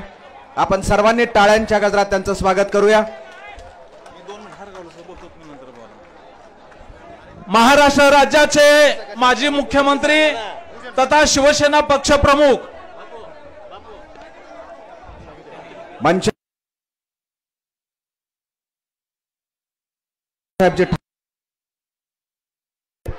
स्वर्गीय गोपीनाथरावजी मुंडे साहेब, छत्रपती शिवाजी महाराज, डॉक्टर बाबासाहेब आंबेडकर यांच्या प्रतिमांना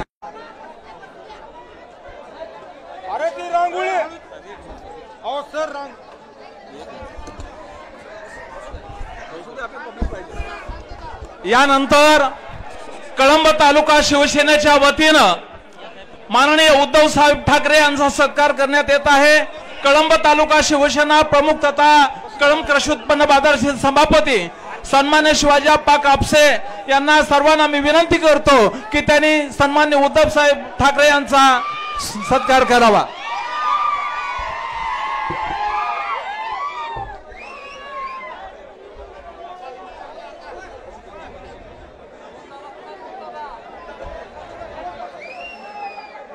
बसून घ्या आता स्वतः। हे बघा इकडे समोर बसा, तुम्हाला नार्वेकर साहेब सूचना करतायत, समोर बसा, बसा, शांतीने बसा, शिस्तीत बसा।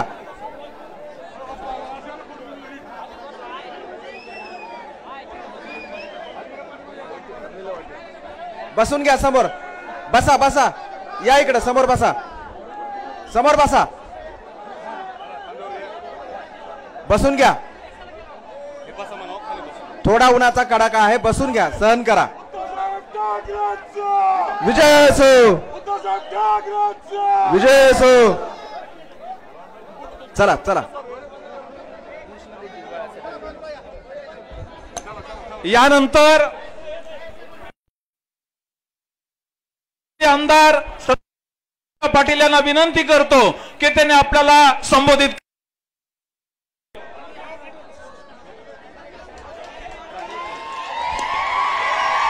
कळंब तालुका काँग्रेस कमिटी व महाविकास आघाडीच्या वतीनं आदरणीय साहेबांचा सत्कार होत आहे।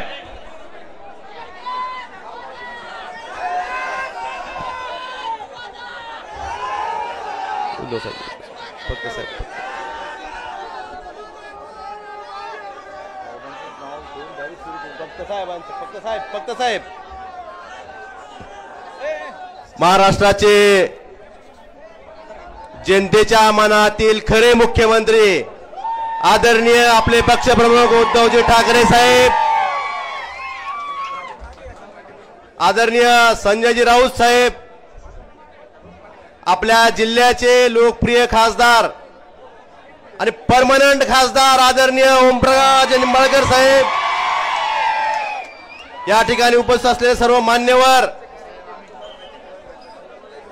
मी आपला जास्त काय वेळ घेणार नाही। आपल्याला साहेबांना ऐकायचंय, राऊत साहेबांना ऐकायचंय। सर्वप्रथम साहेब तुमचं मी या निष्ठावंतांच्या कळंब तालुक्यात मनापासून स्वागत करतो। साहेब हा तालुका कुणी आले कुणी गेले तरी नेहमीच हिंदू हृदय सम्राट शिवसेना प्रमुख बाळासाहेब ठाकरे यांच्या सोबत राहिलेला आहे, आपल्या सोबत राहिलेला आहे। याआधी आदरणीय कल्पनाताई नरिरे, दयानंद गायकवाड, ओमराजे निंबाळकर अशा सर्वांना आमदार केलं या शिवसैनिकांनी। त्यानंतर मलाही आपल्या आशीर्वादानं, आपल्या सर्वांच्या मतदान रूपी आशीर्वादानं संधी मिळाली। साहेब आपलं पहिलं 2.5 वर्ष सरकार होतं, त्या काळात आपल्या माध्यमातून जी काही कामं झालीत ती सांगणं मला कळंबच्या जनतेला, धाराशिव जनतेला सांगणं गरजेचं वाटतं।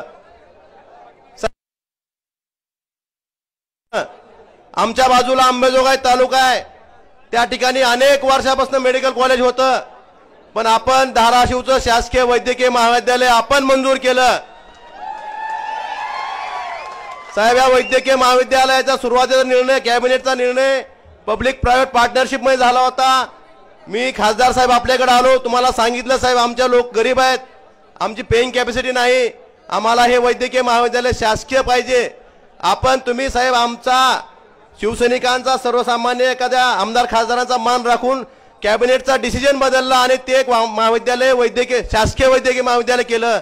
हे निश्चितच गेल्या अनेक वर्षापासून साहेब या ठिकाणी वैद्यकीय महाविद्यालयासाठी घोषणाबाजी होत होती, परंतु त्याला मूर्त रूप द्यायचं काम आपल्या माध्यमातून झालं। साहेब कुठल्याही प्रत्येक निवडणूक गेल्या 25 वर्षापासून आमचे लोक कृष्णा माठवडा सिंचन प्रकल्पाच्या पाण्याच्या बाबतीत दर निवडणुकीला मतं मागतात। मागच्या फडणवीस सरकारनं 2018 मध्ये याला प्राधान्यक्रम लावून दिला होता। त्या प्राधान्यक्रमामध्ये साहेब आपल्या धाराशिव जिल्ह्याच्या नावावर पैसे होते, परंतु ही सगळी कामं प्राधान्यक्रमात एकही धाराशिव जिल्ह्यातलं काम नव्हतं। आपण सुरुवातीला 2020 मध्ये कोविडच्या काळात ह्याची बैठक घेतली आणि 2021 मध्ये कळंब तालुक्यातील दुधावाडी आणि तुळजापूर तालुक्यातील रामदरापर्यंतचा प्राधान्यक्रमात समावेश केला आणि त्या वर्षी साहेब जवळपास 700 कोटी रुपये तरतूद आपण केली होती. आता साहेब येऊन पाहणी करतात, सांगतात आम्ही केलं. सुधारित प्रशासकीय मान्यतेचा क्रेडिट घेतात. साहेब सुधारित प्रशासकीय मान्यता म्हणजे एखाद्या प्रकल्पाची किंमत उशीर झाल्यानंतर जी वाढते ती 4700 कोटीचा प्रकल्प जर वेळेत झाला असता तर तो 12000 कोटीवर गेला नसता. पण साहेब आजकालचे राज्यकर्ते त्याचं सुद्धा क्रेडिट घ्यायला तर ते आम्ही विकास केला म्हणून सांगतात. साहेब दुसरं आमच्या लासरा बॅरेज मधनं रायगावान तलावामध्ये पाणी टाकण्याचा पाणी सोडण्याचं काम त्या सुहा योजनेचा आपल्या काळात सर्वे झाला होता. साहेब लातूर जिल्ह्यातून मांजरा नदी जाते, तेरणा नदी जाते, आमच्या जिल्ह्यातून जाते. लातूरमध्ये सगळे चेनमध्ये बॅरेजेस आहेत पण आमच्या जिल्ह्यात बॅरेजेस नव्हते.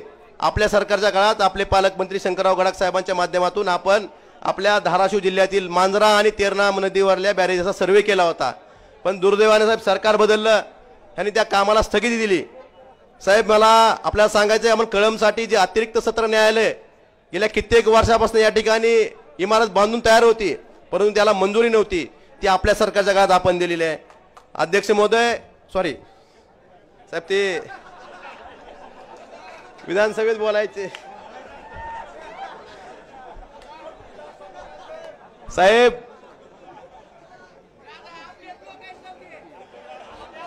साहेब महाविकास आघाडी सरकारच्या काळामध्ये आपण रस्त्यासाठी वेगवेगळ्या योजनांसाठी भरपूर निधी दिला होता परंतु ह्या सरकारनं जवळपास 135 कोटी रुपयाची कामं रस्त्याची कामं होती साहेब. रोज ऍक्सिडेंट होत होते परंतु मी त्यांच्यासोबत गेलो नाही म्हणून या कामाला स्थगिती दिली होती. आपण जसं कोर्टात आपल्या पक्षाविषयी झगडतो आपण सगळेजण तसंच मलाही कोर्टात जावं लागलं. मुंबई उच्च न्यायालयाने ती स्थगिती उठवली. जवळपास साहेब 135 कोटी रुपयाची कामं ही आता चालू होत आहेत. साहेब मला आपल्याला एवढंच सांगायचंय, आपल्या आशीर्वादाने आणि समोर बसलेल्या शिवसैनिकाच्या मताच्या जीवावर मी आमदार झालो. या ठिकाणी याआधीही हा तालुका फक्त मातोश्रीची आणि ठाकरे कुटुंबियाशी शिवसेनेशी एकनिष्ठ राहिलेला आहे. अध्यक्ष साहेब मला जाण आहे की मी आज जो आमदार आहे खासदार साहेब ओमदादा असतील, आम्ही तुमचा आशीर्वाद आणि तुमचा ह्या दोघांचा आशीर्वाद आज या ठिकाणी बोलतोय आणि ही जाण आम्ही शेवटपर्यंत ठेवू आणि आदरणीय उद्धवजी ठाकरे साहेबांची साथ कधी सोडणार नाहीत एवढा शब्द देतो आणि माझ्या शब्दांना विराम देतो. धन्यवाद. जय हिंद, जय महाराष्ट्र. यानंतर धाराशिव जिल्ह्याचे लोकप्रिय खासदार आदरणीय ओमदादा निंबाळकर आपल्या मार्गदर्शन करतील.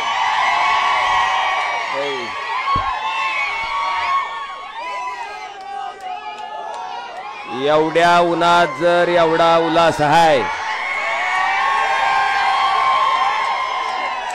साहेब, रात्री तर सभा घेऊ देत नव्हती आपल्याला. आज हे वैयक्तिक नाही घोषणा, एकच घोषणा फक्त. कोण आला रे कोण आला, कोण आला रे कोण आला. हा आता जरा दम काढा. आज या ठिकाणी जनसंवाद दौऱ्याच्या निमित्तानं आपल्यामध्ये उपस्थित असलेले महाराष्ट्राचे कुटुंब प्रमुख, महाराष्ट्र राज्याचे मुख्यमंत्री असताना सुद्धा प्रत्येक माणसाला आपल्या कुटुंबातला सदस्य आपला कोणतरी वडीलधारी माणूस आपल्याला सांगतोय, ह्या पद्धतीची भावना प्रत्येक कुटुंबात निर्माण करणारे आदरणीय पक्षप्रमुख सन्माननीय उद्धवजी ठाकरे साहेब, या ठिकाणी मंचावर उपस्थित असलेले आणि खऱ्या अर्थानं साहेब दिल्ली पुढे शेपूट घालणाऱ्या प्रत्येक माणसानं तुमचा आदर्श घ्यावा की कितीही संकट आलं, कितीही मोठा संघर्ष करायची पाळी आली तर त्या ठिकाणी न झुकता त्या संकटाला सामोरं जाऊन त्याच्या छाताडावर बसून काढायचं काम त्या ठिकाणी करणारे शिवसेनेचे ज्येष्ठ नेते सन्माननीय संजयजी राऊत साहेब, या ठिकाणी मंचावर उपस्थित असलेले शिवसेनेचे सचिव आदरणीय मिलिंदजी नार्वेकर साहेब, बघायला गेलात तर तिची किंमत आमची कुणी करू शकत नाही, इतकी मोठी ताकद आमची. बाकीचे बोके गेले साहेब खोके घेऊन, पण ही बहादर आमदार त्या ठिकाणी तितक्याच ताकदीनं तुमच्या पाठीमागे उभा राहणारा या तालुक्याचे निष्ठावंत आमदार सन्माननीय कैलासजी पाटील साहेब, मंचावर उपस्थित असलेले सगळ्याच मान्यवरांची आता क्षमा मागतो आणि आदरणीय व्यासपीठ आपला असा सर्वांचा उल्लेख करतो. काय अडचण नाही की काटमोरे साहेब, नाहीतर उद्या एखादं जायचं अजून तिकडं. असो, आता कोण जाणार राहणार राहिलं नाही. मला ह्या ठिकाणी सांगायचंय साहेब, निष्ठा म्हणजे काय असते. छत्रपती शिवाजी महाराजांची आपण आता 350च्या पुढची जयंती साजरी करतोय.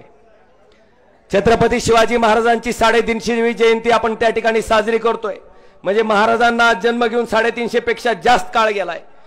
आज 350 वर्षाच्या नंतर सुद्धा सूर्याजी पिसाळ, खंडोजी खोपडे, आनाजी पंत सगळी कुठल्या यादीत नावं जातात? गद्दार आणि तानाजी मालुसरे, बाजी प्रभू देशपांडे कुठल्या ह्याच्यात नावं जातात? खुद्दार. मला वाटतंय 350 वर्षाच्या नंतर सुद्धा जर गद्दारीचा डाग पुसला जाऊ शकत नसेल तर तसल्या खोक्यावर लात मारून खुद्दार व्हायचा निर्णय त्या ठिकाणी आम्ही घेतला. आणि ह्याचा इतिहास सुद्धा साहेब नोंद की. आज या ठिकाणी मला आपल्या सगळ्याला सांगायचंय, भाई और बहनों, सोयाबीन का भाव क्या था?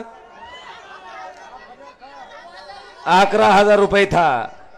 अभी कितना हुआ? मुझे क्विंटल को कितना कम हुआ? यह है मोदी की गारंटी. भाई और बहनों, प्याज पर निर्यात बंदी किसने लगाई? अक्षरशः उकंड्यावर कांदा फेकून द्यायची पाळी आली आपली. जरा भाव वाढते म्हणलं की निर्यात बंदी, जरा सोयाबीनचा भाव वाढते म्हणलं की लगेच पाम तेल आयात, लगेच डिओसी आयात. मला वाटतं अशा पद्धतीनं शेतकरी विरोधी धोरण राबवून शेतकऱ्याला मातीत घालायचं काम ज्या मोदी सरकारनं केलंय, त्या मोदी सरकारला हे सर्वसामान्य शिवसैनिक आणि शेतकरी गाडल्याशिवाय या ठिकाणी स्वस्थ बसणार नाही. आज या ठिकाणी साहेब मला अतिशय प्रामाणिकपणे सांगायचंय, माझ्या वैयक्तिक फोन मध्ये साहेब जवळपास 65,764 नंबर सेव्ह आहेत साहेब. आणि कुठलं का काम असं ना साहेब, कुणी मॅनेजर बँकेचा ऐकत नसेल आपल्याला फोन, गायीकडे आजारी पडले डॉक्टर तपासायला नाही गेला तरी फोन, गाय धरून नेलं तरी फोन, गाडी पंक्चर झाली जॅक भेटायला गेला तरी फोन, डीपी जळाला तरी फोन. फोन साहेब मला एवढंच सांगायचंय की ही कधी शक्ती निर्माण हो. आता सुद्धा गंमत सांगतो, तिथं शिवाजी पत्र्यापाशी उतरत होतो, पोलिसाला वाटलं असल्या कापडातलं कुठलं खासदार दिलं ढकलून मला पलीकडला. पण काय मला बी दिसलं नाही पोलीस, मी बी थोडं झटकलो, पण पुन्हा लक्षात पोलीसच आहे नेमका. पण साहेब खासदार असून आमदार असून आम्ही कधी खासदार आमदारकीचा बळीजाव ठेवला नाही. ही खासदारकी ही आमदारकी तुमच्यासाठी आहे आणि तुमच्यासाठीच त्या ठिकाणी आम्ही त्या ठिकाणी पणाला लावणार. आज बरीचशी लोक म्हणतात की फोनवर बोलल्यानं काय होतंय साहेब, दिवसाकाठी साधारणतः 500-500,000 कुणाला जर आता पावसाळ्यात कुत्र्याच्या छत्र्या उगवल्या आणि लई चुकाच्या छत्र्या उगवल्या आता भावी खासदाराच्या. माझं त्यांना जाहीर आव्हान आहे, एकच दिवस माझ्या फोनवरचे फोन उचलून दाखवायचे. तुम्हाला सांगतो एकच दिवस येईल लक्षात काय काम आहे ते. आता एक महत्वाचा मुद्दा, जर 500 लोक मला फोन करत असतील तर ती 500 तरी खुळे असतील आणि इडबळ उडवणारा मी तरी खुळा असेल. ज्या अर्थी 500 लोक फोन करतात म्हणजे काम होतंय म्हणून फोन करतात. आणि मला वाटतंय साहेब सामान्य माणसाचं काय असतंय, बँकेचा मॅनेजर लोन देत नाही, आपण त्याचा फोन घेतला, बँकेच्या मॅनेजरला सांगितलं दे बाबा साहेब, त्याचा 200 ते 300 रुपये खर्च चक्रा मारायचा वाचते. मला वाटतंय ह्या पद्धतीनं सामान्य माणसाचा कुटुंबातला सदस्य म्हणून काम करायचा मी केलेला आहे प्रयत्न. आणि निश्चितपणे तुमच्या घरातला कुटुंबाचा सदस्य म्हणून मी मतं मागितली होती आणि त्याच पद्धतीनं तुमच्या घरातला कुटुंबाचा सदस्य म्हणून 5 वर्ष अखंडपणे तुमच्यासाठी राबलोय. आज या ठिकाणी मला आपल्याला आवर्जून सांगायचंय की मराठा आरक्षणाच्या बाबतीत सुद्धा लोकसभेमध्ये मी जवळपास 7 वेळेस मागणी केली. पहिल्यांदा ज्यावेळेस सुप्रीम कोर्टात याचिका दाखल झाली त्यावेळेस आपण मागणी केली. त्याच्यानंतरच्या काळात आपण साहेब आपल्या आदेशानं आपलं खासदाराचं सगळंच्या सगळं शिष्टमंडळ महामहिम राज्यपालांना भेटायला द्रौपदी मुर्मूंना भेटायला गेलं, त्यांना मागणी केली की लोकसभेचं अधिवेशन येत आहे, आपण 50% आरक्षणाची मर्यादा त्या ठिकाणी वाढवून जर खऱ्या अर्थानं मराठा समाजाला न्याय द्यायचा आहे तर 50% मर्यादा आपण लोकसभेत त्या ठिकाणी कायदा करून वाढवावी.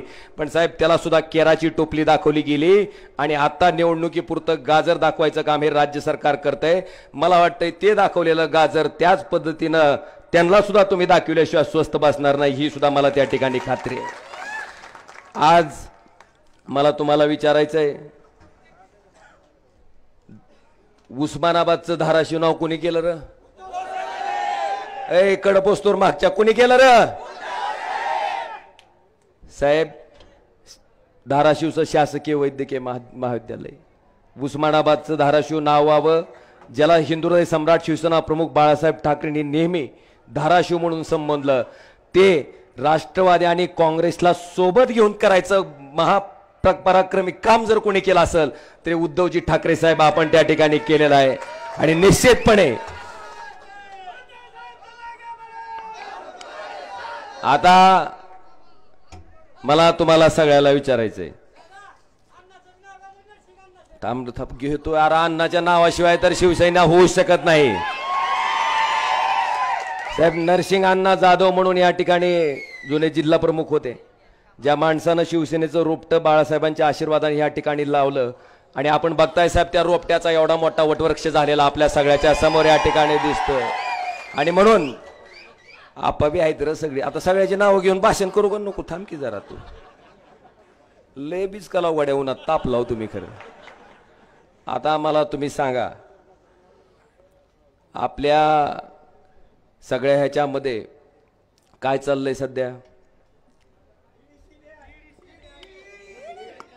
बघा साहेब कुठपर्यंत गेले बघितलं का? खुरपिणाऱ्या बाईला सुद्धा कळालंय, ईडी सीबीआयचं धाक दाखवून ज्यांनी साहेब काळी संपत्ती जमवली त्या बोक्याला ह्याची भीती दाखवून सगळं तिकडं घ्यायचं काम चालू आहे. मला वाटतंय राऊत साहेबासारखे आणि आमच्यासारखे जी इमानदार माणसं आहेत ज्याच्याकडे काळी संपत्ती बी नाही आणि त्या ईडी सीबीआयच्या धाकाच्या बापाला भेट नाहीत साहेब, आम्ही खंबीरपणे त्या ठिकाणी तुमच्या सोबत उभे आहेत. आणि बांधवानो मला तुम्हाला विचारायचंय, आता सोयाबीनचा भाव 4,500 आलाय, 11,000चा. आता आपल्याला परत 11,000ला सोयाबीनचा भाव न्यायचा आहे का नाही? तर माझ्या मागं मोठ्यानं घोषणा द्यायची, घोषणा बिंबीच्या देठापासून पाहिजे. जय श्रीराम. हा झाला 11,000 रुपये. आता बेरोजगार तरुण तरी एक सुद्धा नाही, पांढरप्रिवर एक सुद्धा पोरग दिसत नाही का नाही रे? सगळ्याला लाख लाख रुपयाच्या नोकऱ्या आहेत. मोदी की गॅरंटी 2 करोड नोकऱ्या मिळाल्या का? आता नोकऱ्या मिळायचा दुसरा मंत्र आहे, कर्नाटकात दिलता बघा मोदी साहेबांना, बजरंग बली की. अरे एवढ्या नाही, ती शंका घेतील आपल्यावर. बजरंग बली की. हा लागल्या नोकऱ्या.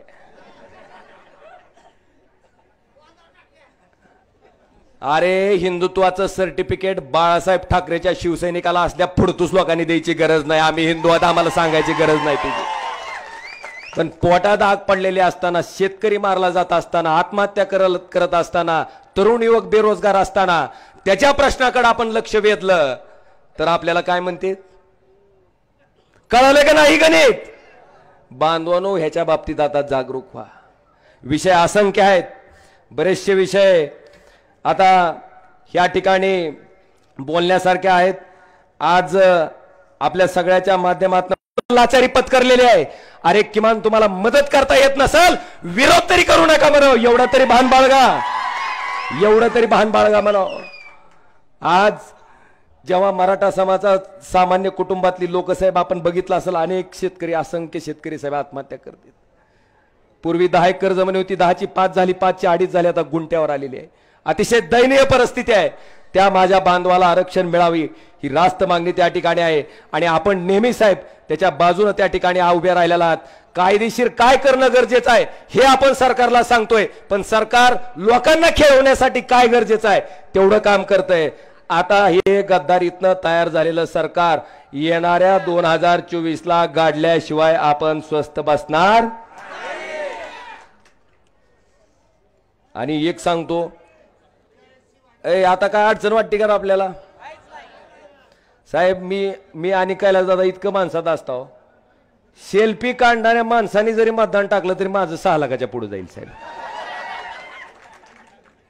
मला तुम्हाला एकच आवाहन करायचंय बाबांनो, मला तुम्ही सांगा 2019ला मी खासदार म्हणून निवडून आलो. आपली भारतीय जनता पार्टीची युती होती. ही काय म्हणते तर काय म्हणते ती ना? अरे त्यांना सांगा की ह्याच मतदारसंघातून कल्पनाताई नरहिरे ज्यावेळेस मोदीचा जन्म सुद्धा झाला नव्हता तेव्हा 2004ला खासदार होत्या. त्यांना सांगा अरविंद कांबळे मोदीचा राजकीय जन्म झालेला नसताना सुद्धा हिंदुराय सम्राट शिवसेना प्रमुख बाळासाहेब ठाकरेंच्या आशीर्वादानं धनुष्य बाणावर त्या ठिकाणी खासदार होते का नाही रे? मग आता साहेब कोण कुणामुळे झालं? आणि म्हणून जरा हुकलं काय, उन्हामुळे झालं काय की शिवाजी बापू काम नाही होते का नाही? पण त्यांना सांगा रे जरा. आता मला तुमच्याकडून एकच अपेक्षा आहे, 2024ला आपल्याला, मी मागच्या वेळेस 1,27,000 मतांना काहीतरी निवडून आलतो, पण बांधवानो मागच्या वेळेस जेवढ्या लीडनं निवडून आलो होतो, आता आपण मोदीच्या विरोधात हो का नाही रे? त्याच्यापेक्षा एक तरी मत आगाव मला तुमच्याकडून पाहिजे, तरच बाळासाहेबाचा पट्ट्या म्हणून मी त्या ठिकाणी सांगेल. आणि मला खात्री आहे की आपण इमानदारीनं जर काम केलं असेल तर जनता सुद्धा साहेब इमानदारीनंच त्याची फेड करते. आणि निश्चितपणे आम्ही आपल्याला विश्वास देतो साहेब, असली गद्दारी किती जरी झाली असली, किती जरी बोक साहेब, आम्हाला लक्षात येते तुमच्या वेदना साहेब. आमचा ग्रामपंचायतचा एखादा सरपंच केलेला माणूस फुटला तर आम्हाला रात्रभर झोप येत नाही साहेब. साधा ग्रामपंचायतचा सरपंच केलेला 40 लोक साहेब, कोण पांटप्रियोर होतं, कोण रिक्षा चालवित होतं, कोण कुठं काय काय करीत होतं साहेब. अशी माणसं सगळी मोठी, बरं नुसती मोठीच नाही, सामान्य कुटुंबातली माणसं, आमदार, खासदार, मंत्री, मुख्यमंत्री, लोकसभेचा अध्यक्ष ज्या शिवसेनेनं केला, मला वाटतं जगामध्ये आणि भारतामध्ये फक्त एकच असा पक्ष असेल, हिंदुराय सम्राट शिवसेना प्रमुख बाळासाहेब ठाकरे आणि उद्धवजी ठाकरे साहेबांची शिवसेना. साहेब हे आपण घडवलंय. पण साहेब 4 टर्म मंत्री आमदार होऊन म्हणतात आमच्यावर अन्याय झाला. होय र, आमदार खासदार गेलो अन्याय होते का? आता ह्यांचा अन्याय ठेवचाल का तुम्ही? फक्त वाट बघतेत साहेब, वाट बघून आहेत 2024 हा खपटाच्या आड गेल्यावर 100% कार्यक्रम ठरलेला आहे. खरं तर आपल्याला उद्धवजी ठाकरे साहेबांना ऐकायचंय, खरंच बोलण्यासारख्या बऱ्याचशा गोष्टी आहेत, पण आता मी आपला फारसा काही वेळ घेत नाही. पण साहेब निश्चितपणे आपण आल्याच्या नंतर जी शिवसैनिकामध्ये एक ऊर्जा आलेली आहे, आज तुमच्या तब्येतीची आम्हाला कल्पना आहे साहेब. इतक्या सगळ्या स्वतःच्या आरोग्याच्या अडचणी असताना सुद्धा त्या कुणाचीही पर्वा न करता स्वतःच्या जीवावर उदार होऊन आपण साहेब पूर्ण महाराष्ट्राचा दौरा करताय. खरंच तुमच्या इच्छाशक्तीला सलाम आहे साहेब आमचा. आणि तुम्ही घेतलेली मेहनत हा सर्वसामान्य शिवसैनिक कधीही वाया जाऊ देणार नाही. ज्यावेळेस साहेब आपण वर्षा बंगला सोडत होतात त्यावेळेस सांगतो साहेब, राजकारणाचा ज्या माता भगिनीचा काही संबंध नाही, अशा माझ्या माता भगिनीच्या सुद्धा डोळ्यात आसू होती साहेब, मन रडत होतं साहेब. आणि खात्रीनं सांगतो की त्या आसवाचा हिशोब ही जनता येणाऱ्या निवडणुकीत घेतल्याशिवाय राहणार नाही, एवढं या ठिकाणी सांगतो. आणि आपल्या सगळ्यांची रजा घेतो. धन्यवाद. जय हिंद, जय महाराष्ट्र. यानंतर आदरणीय खासदार संजयजी राऊत साहेब.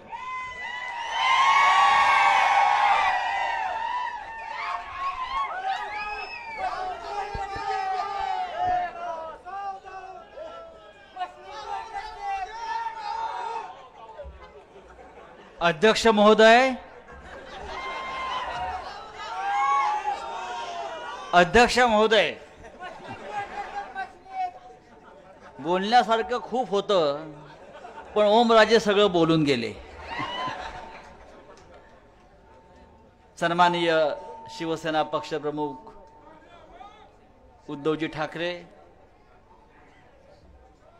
या मंचावरील या भागाचे लोकप्रिय खासदार ओमराजे, या भागाचे आमदार कैलासजी पाटील आणि उपस्थित सर्व निष्ठावंत शिवसैनिकांनो, या तप्त उन्हामध्ये जनसंवाद मेळाव्यासाठी हा निष्ठावंताचा सागर उसळलेला आहे. आज महाशिवरात्र आहे आणि महाशिवरात्र असताना सुद्धा आपण इथे फार प्रचंड संख्येने जमलेला आहात. महाशिवरात्र म्हणजे भगवान श्री शंकराचा दिवस आणि भगवान शंकर म्हटले की आपल्याला आठवतो शंकराचं तांडव. आपल्याला सुद्धा भविष्यामध्ये या महाराष्ट्रामध्ये शंकराप्रमाणे तांडव करून या गद्दारांच्या छातीवर नाचायचं आहे, लक्षात घ्या. माननीय उद्धवजी, कालपासून या संपूर्ण मतदारसंघात ठिकठिकाणी, मग तुळजापूर असेल, उमरगा असेल, आज कळंब आहे, नंतर भूम आहे, जाती तिकडे त्यांचं प्रचंड स्वागत करण्यासाठी शिवसैनिक आणि जनता रस्त्यावर उतरलेली आहे. हे प्रेम फार दुर्मिळ असतं आणि या महाराष्ट्रामध्ये अशा प्रकारचं प्रेम फक्त बाळासाहेब ठाकरे आणि उद्धव ठाकरे यांनाच मिळतं आहे. मगाशी ओमराजे आपण सांगितलं, मला तर आश्चर्य वाटतं उद्धव साहेब, आपण मुख्यमंत्री असताना आपण काहीच काम केलं नाही, आपण घराच्या बाहेरच पडला नाहीत, आपण काहीच काम करत नव्हता, आपण आमदारांना भेटत नव्हता, आपण खासदारांना भेटत नव्हता, पण तरी या महाराष्ट्रामध्ये इतकं प्रचंड काम झालेलं आहे. मगाशी आमदारांनी सांगितलं, खासदारांनी सांगितलं, आमदार गेले आणि तुम्हाला या भागाला मेडिकल कॉलेज मिळालं, खासदार गेले आणि अनेक मोठी मोठी कामं या भागातली झाली. पण गद्दार जो असतो, बेईमान जो असतो, त्याला या गोष्टी दिसत नाहीत. त्याला पळून जायचं असतं, त्याला चोऱ्या करायच्या असतात, त्याला लफंगेगिरी करायची असते. तो फक्त कारण शोधत असतो. अरे ईडी सीबीआयला त्या ईडी सीबीआयला मी बांबू घातलाय रे, त्यांनी नाही मला घातलाय. तुम्ही काय सांगताय मला ईडी सीबीआय? येऊ द्या समोर. आता त्यांनी मला घाबरून सोडून दिलाय, नको हा माणूस आपल्याकडे. ही शिवसेना आहे.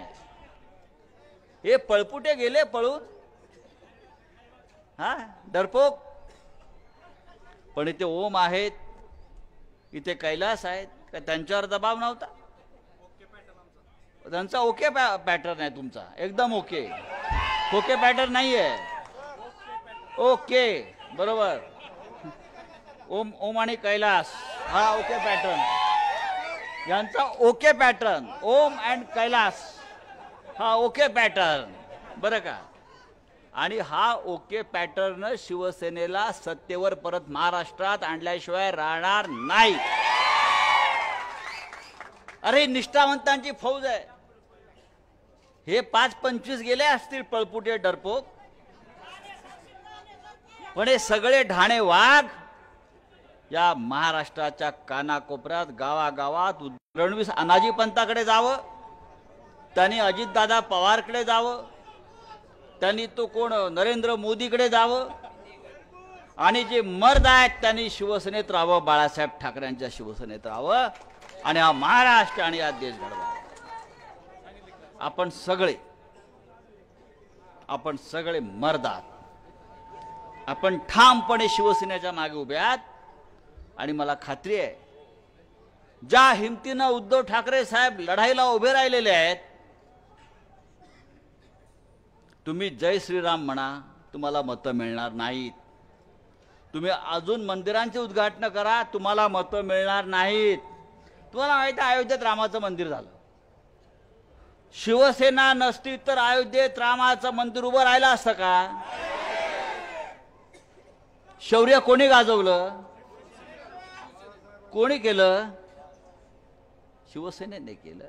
आणि हे महाशय गेले अयोध्येत रामाची प्राणप्रतिष्ठा करायला. आपण टीव्ही पाहिला असेल, आपण टीव्ही पाहिला असेल. प्राणप्रतिष्ठा प्रभू श्रीरामाची आहे की नरेंद्र मोदीची आहे तेच कळत नव्हतं. प्रभू रामाची मूर्तीच दिसत नव्हती. हे सगळे कॅमेरे नरेंद्र मोदीवर, आम्ही रामाला शोधतोय कॅमेरे मोदीवर. हे यांचं सगळं धोरण आहे. आणि आमचा राम कशामध्ये? हा आमचा प्रभू श्रीराम मुख्यमंत्री पदावर बसून त्यांनी महाराष्ट्राची करोनाच्या काळात जी काळजी घेतली,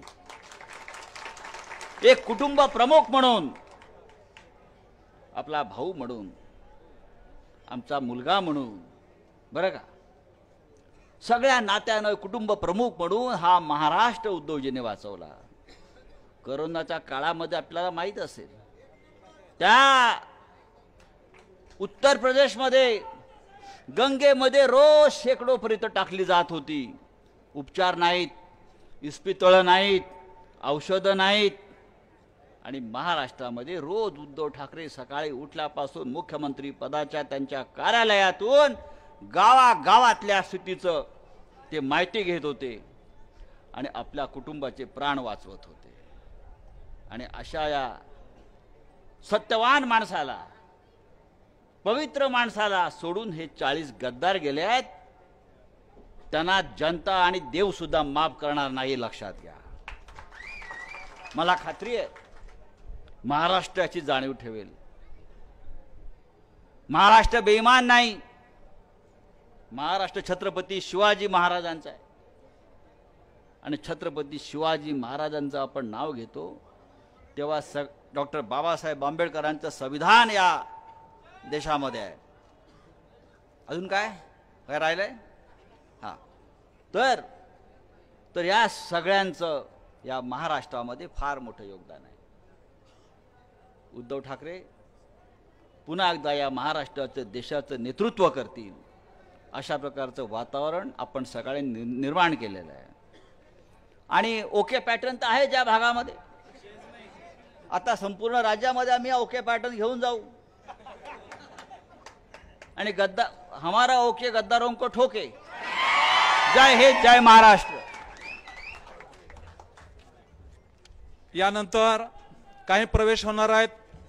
आंबेडकर चळवळीचे कार्यकर्ते आदरणीय प्राध्यापक डॉक्टर संजयजी कांबळे सर, यानंतर मोहम्मदभाई चाऊस, हनुमंत जाधव, राजेंद्र कोल्हे, उत्तरेश्वर घोडके, सुब्राव जाधव, इक्बाल शेख, साजिद शेख, अरुण मुंडे, अर्जुन वाघमारे, कमलाकर बनगर या सर्व कार्यकर्त्यांचा राष्ट्रवादी काँग्रेसमधून शिवसेनेमध्ये या ठिकाणी प्रवेश होतोय. मी त्यांना विनंती करतो की त्यांनी स्टेजवर यावं. हॅलो हॅलो हॅलो मचिक हॅलो.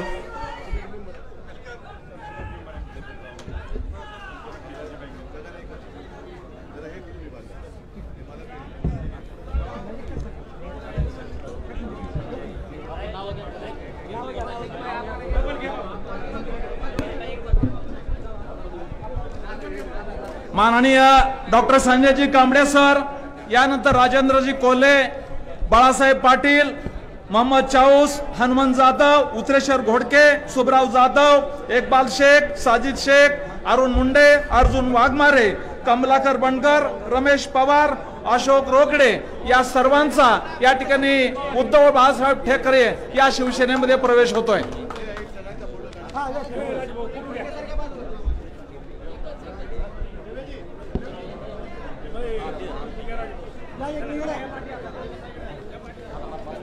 यानंतर मी विनंती करतो महाराष्ट्र राज्याचे माजी मुख्यमंत्री आदरणीय उद्धवजी ठाकरे साहेब.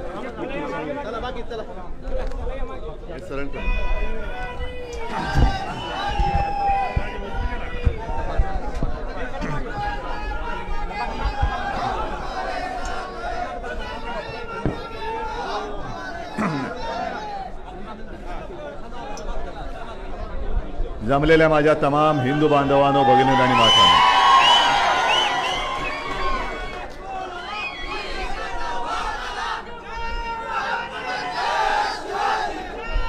कळंबमध्ये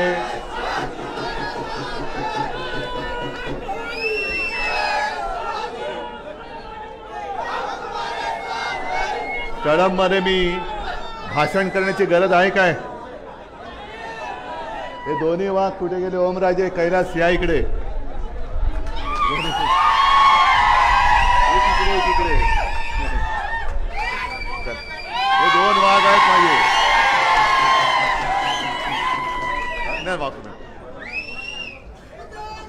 आणि तुम्ही आहात.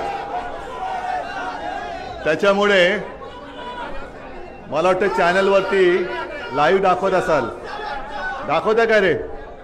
लाईव्ह दाखवताय ना? बरं दादा, तुम्ही कॅमेरा सेट करून खाली बसला तर बरं होईल, पाठीकडे. तुम्ही पण बसा. मी एवढ्यासाठी विचारलं, लाईव्ह दाखवताय, मला टीव्हीवरती चमकायचं नाहीये. मला संपूर्ण देशाला दाखवायचंय की निष्ठा कशाला म्हणतात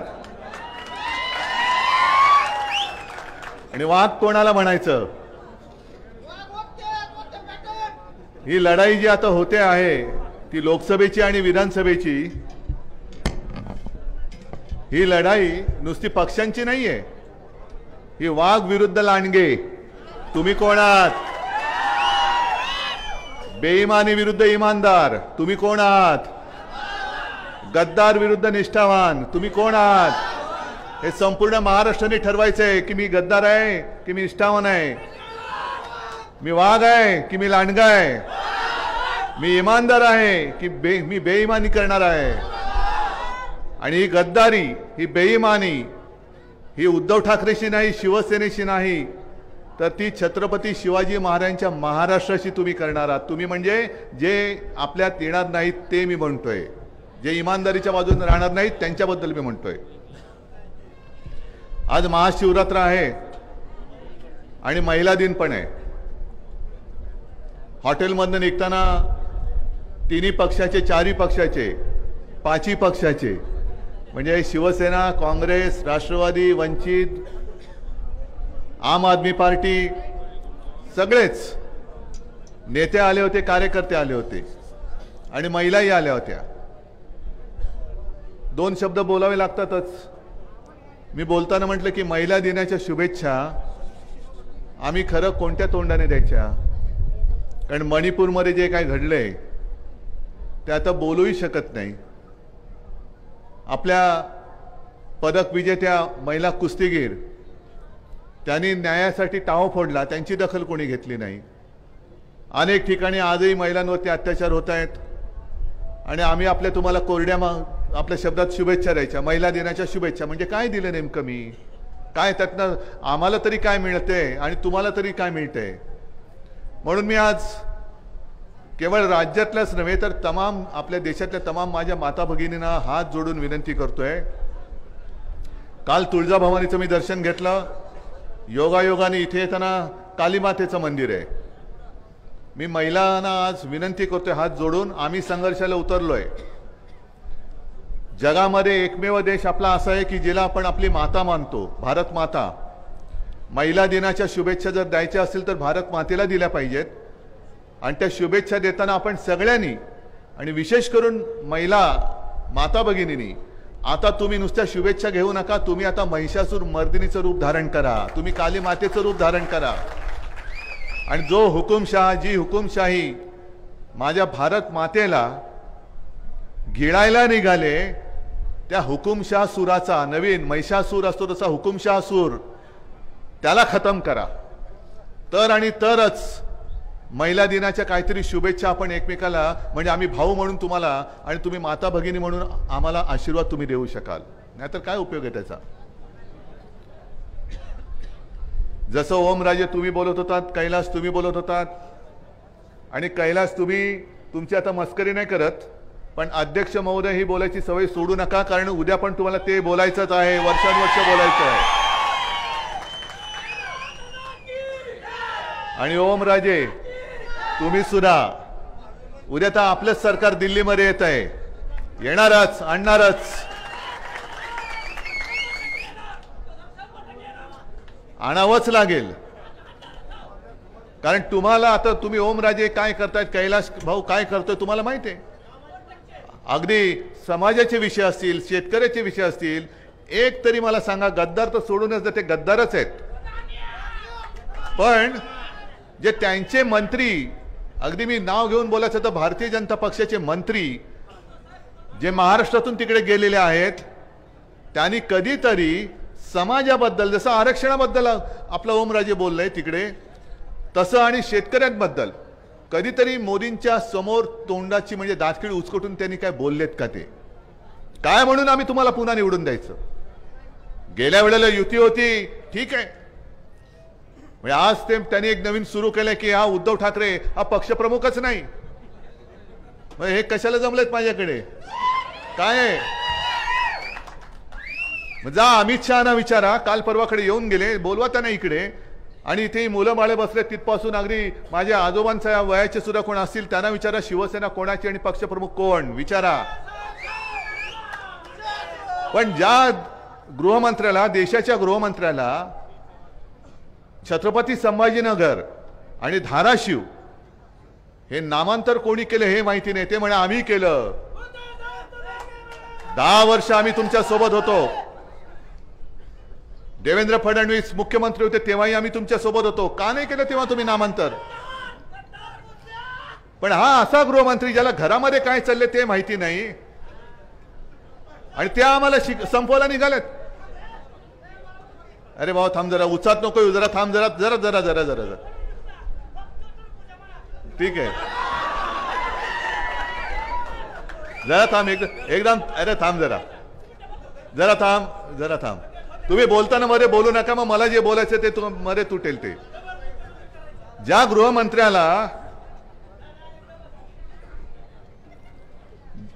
गृहमंत्र्याला हे नामांतर कोणी केलं माहिती नाही, स्वतः झालं शांत. अरे परत आता मी येऊन बसू काय तिकडे? जरा थांब, आता गडबड करू नको, गडबड करू नको. ज्याला नामांतर कोणी केलं माहिती नाही, ज्याला शिवसेनेचा पक्षप्रमुख कोण माहिती नाही, मग आता त्या अमित शहाना विचारा, 19 साली तुम्ही मातोश्रीमध्ये आला होतात मला भेटायला, ते कोणाला भेटायला आला होतात? काय म्हणून भेटायला आला होतात? का सत्यनारायणाच्या पूजा प्रसादाला आला होतात? प्रसादाला आलाच होतात, कारण माझी आणि माझ्या शिवसेनेची मतं तुम्हाला पाहिजे होती. त्यावेळेला मला फोन करते, अरे उद्धव जी आपको कल तो आना है. म्हटले क्यों, कहाँ पे? नहीं कल मैं अहमदाबाद से मैं फॉर्म भरने वाला हूँ, तो आपको तो आना चाहिए. आता हूँ, गेलो आपला. मग नंतर परत एकदा फोन आला, अरे उद्धव जी आपको मालूम है ना परसों तो आपको आना है. म्हटलं कहाँ? वाराणसी में. म्हटलं वाराणसी में क्या करना है? अरे मोदी जी अपना पर्चा भर रहे हैं. म्हटलं मी काय करू त्याच्यात? नाही आपको तो आना होगा. मला कशाला बोलवलं होतं तिकडे? अर्ध्या रात्री मी वाराणसीत गेलो होतो तिकडे. माझी पुण्याची सभा, कारण प्रचार सुरू होता लोकसभेचा, पुण्याची सभा आटपून मी मध्यरात्री त्या वाराणसीला गेलो होतो. दुसऱ्या दिवशी मोदी भावांच्या बरोबर तोंड दाखवायला, कारण आम्ही सगळे सबका साथ आणि दोस्तों का विकास. मला कशाला बोलवलं होतं? जा सांगा ना, सुप्रीम कोर्टामध्ये जाऊन सांगा की आम्ही यांच्याकडे टाइमपास करायला गेलो होतो, चाय पे चर्चा करायला गेलो होतो. सांगा.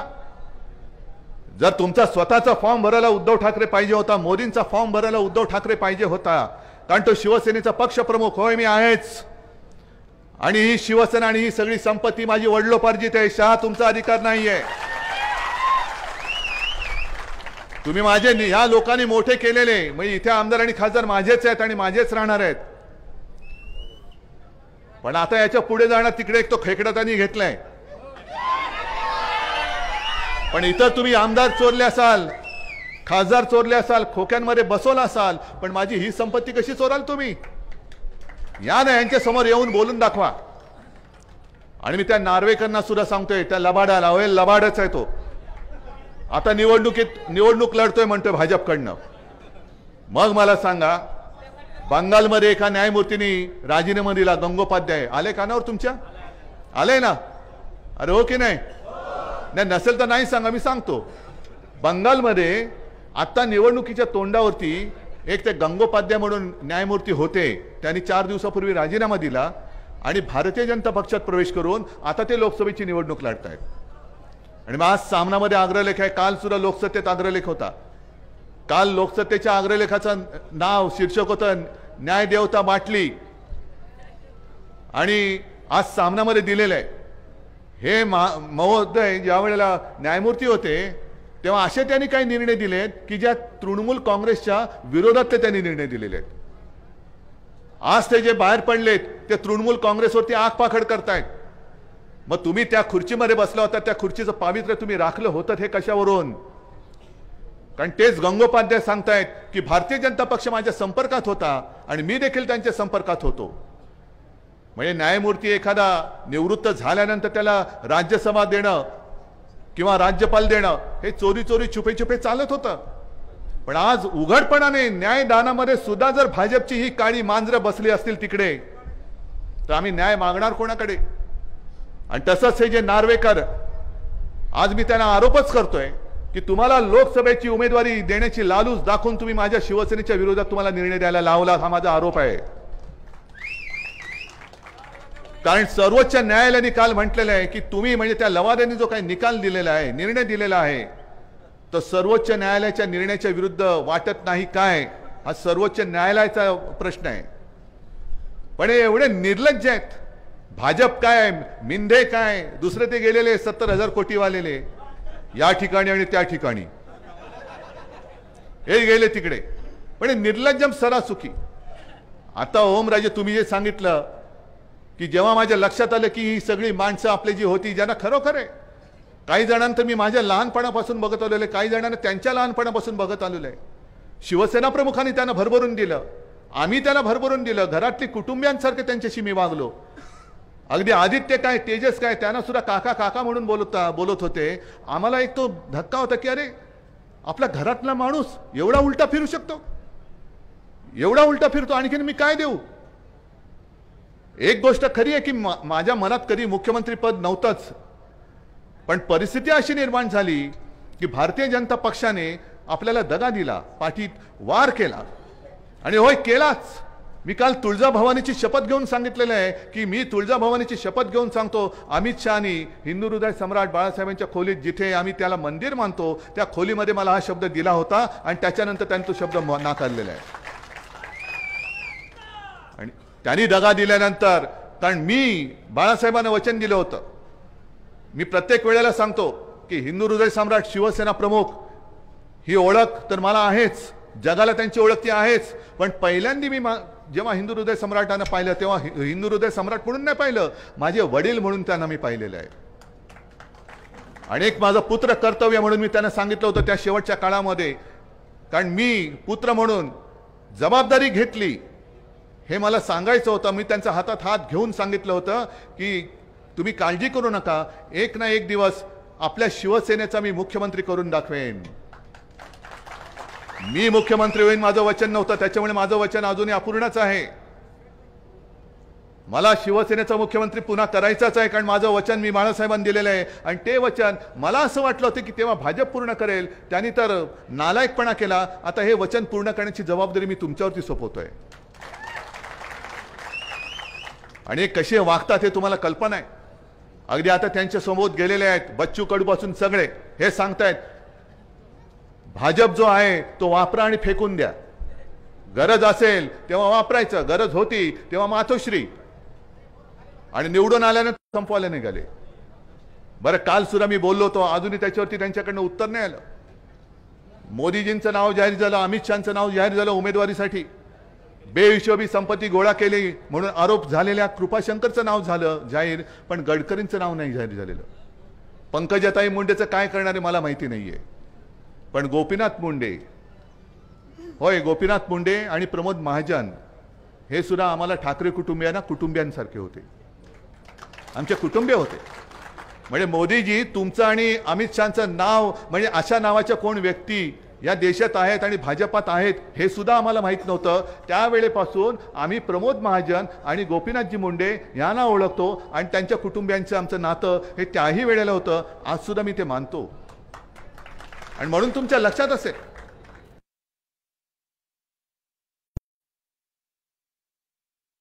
आम्ही त्यांना धडा शिकवला. अरे धडा तर तुम्हाला शिकवायचा अजून बाकी आहे, हे बसलेत माझ्यासमोर.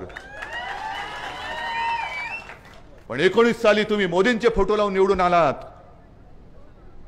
2014 साली आम्ही तुमच्याबरोबर युती केली होतीच, पण मोदी पंतप्रधान झाल्यानंतर विधानसभेमध्ये आम्ही तेव्हाही हिंदू होतो, आजही आहोत, उद्याही आहोत. हिंदुत्व म्हणजे असं काही धोतर नाहीये की पाहिजे तेव्हा नेसलं आणि नको तेव्हा सोडलं. पण 2014 साली भारतीय जनता पक्षाने युती तोडली होती. मग तेव्हा का म्हणून तुम्ही युती तोडली होती, कशासाठी तोडली होती? पण तरी देखील एक हिंदुत्व म्हणून आम्ही पुन्हा तुमच्या सोबत आलो. म्हणजे त्याच वेळेला हे आपल्याला संपवायला निघाले होते. आणि एका जबाबदार भारतीय जनता पक्षाच्या नेत्यांनी सांगितलेलं आहे, तेव्हा 2014ला जेव्हा आपली युती नव्हती ते घरी आले होते, आज सुद्धा ते आहेत, आणि त्यांनी मला सांगितलं की उद्धव जी आपने तो कमाल किया. म्हटलं मैंने क्या किया? तो नहीं, दिल्ली में ऐसे चर्चा हो रही थी हमारे बीच में कि अब बाला साहब तो नहीं रहे. मग किती नालायक नीच लोक आहेत बघा. अरे ज्यांनी तुम्हाला वाचवलं, ज्यांच्या पक्षाने तुम्हाला, अगदी मी काल परवाकडे बोललो होतो, आम्ही तुम्हाला खांद्यावरती घेऊन महाराष्ट्र फिरवला. जर आम्ही तुम्हाला खांद्यावरती नसतं घेतलं आज तुम्हाला 4 खांदे सुद्धा नसते मिळाले. पण त्या शिवसेनेला म्हणे अब उद्धव के साथ कोई आ नहीं सकता. बघा ना अजूनही येत आहेत लोक. पण त्याच्या पुढचं वाक्य महत्वाचं होतं 2014चं, अब समय आया है शिवसेना को खत्म करो. तुम्ही शिवसेनेला खत्म करायला निघालात. तुम्ही गोपीनाथजींच्या मुलीला सुद्धा तिचं राजकीय आयुष्य खत्म करायला निघालात. 2014 साली युती तोडल्यानंतर देखील मी माणुसकी जपली होती. पंकजाताईच्या विरुद्ध मी उमेदवार दिला नव्हता दिला मी उमेदवार. कारण आम्ही नातं जपणारी माणूस आहोत. आम्ही नातं जपणं हे आमचं हिंदुत्व आहे. कामापुरता मामा, काम झालं की तोडून द्या, फेकून टाका, संपवून टाका, हे आमचं हिंदुत्व नाहीये. आणि काल काय मी रोज बोलते, आता सुद्धा तुम्हाला मी सांगतोय की काय ही कसली लढाई आहे.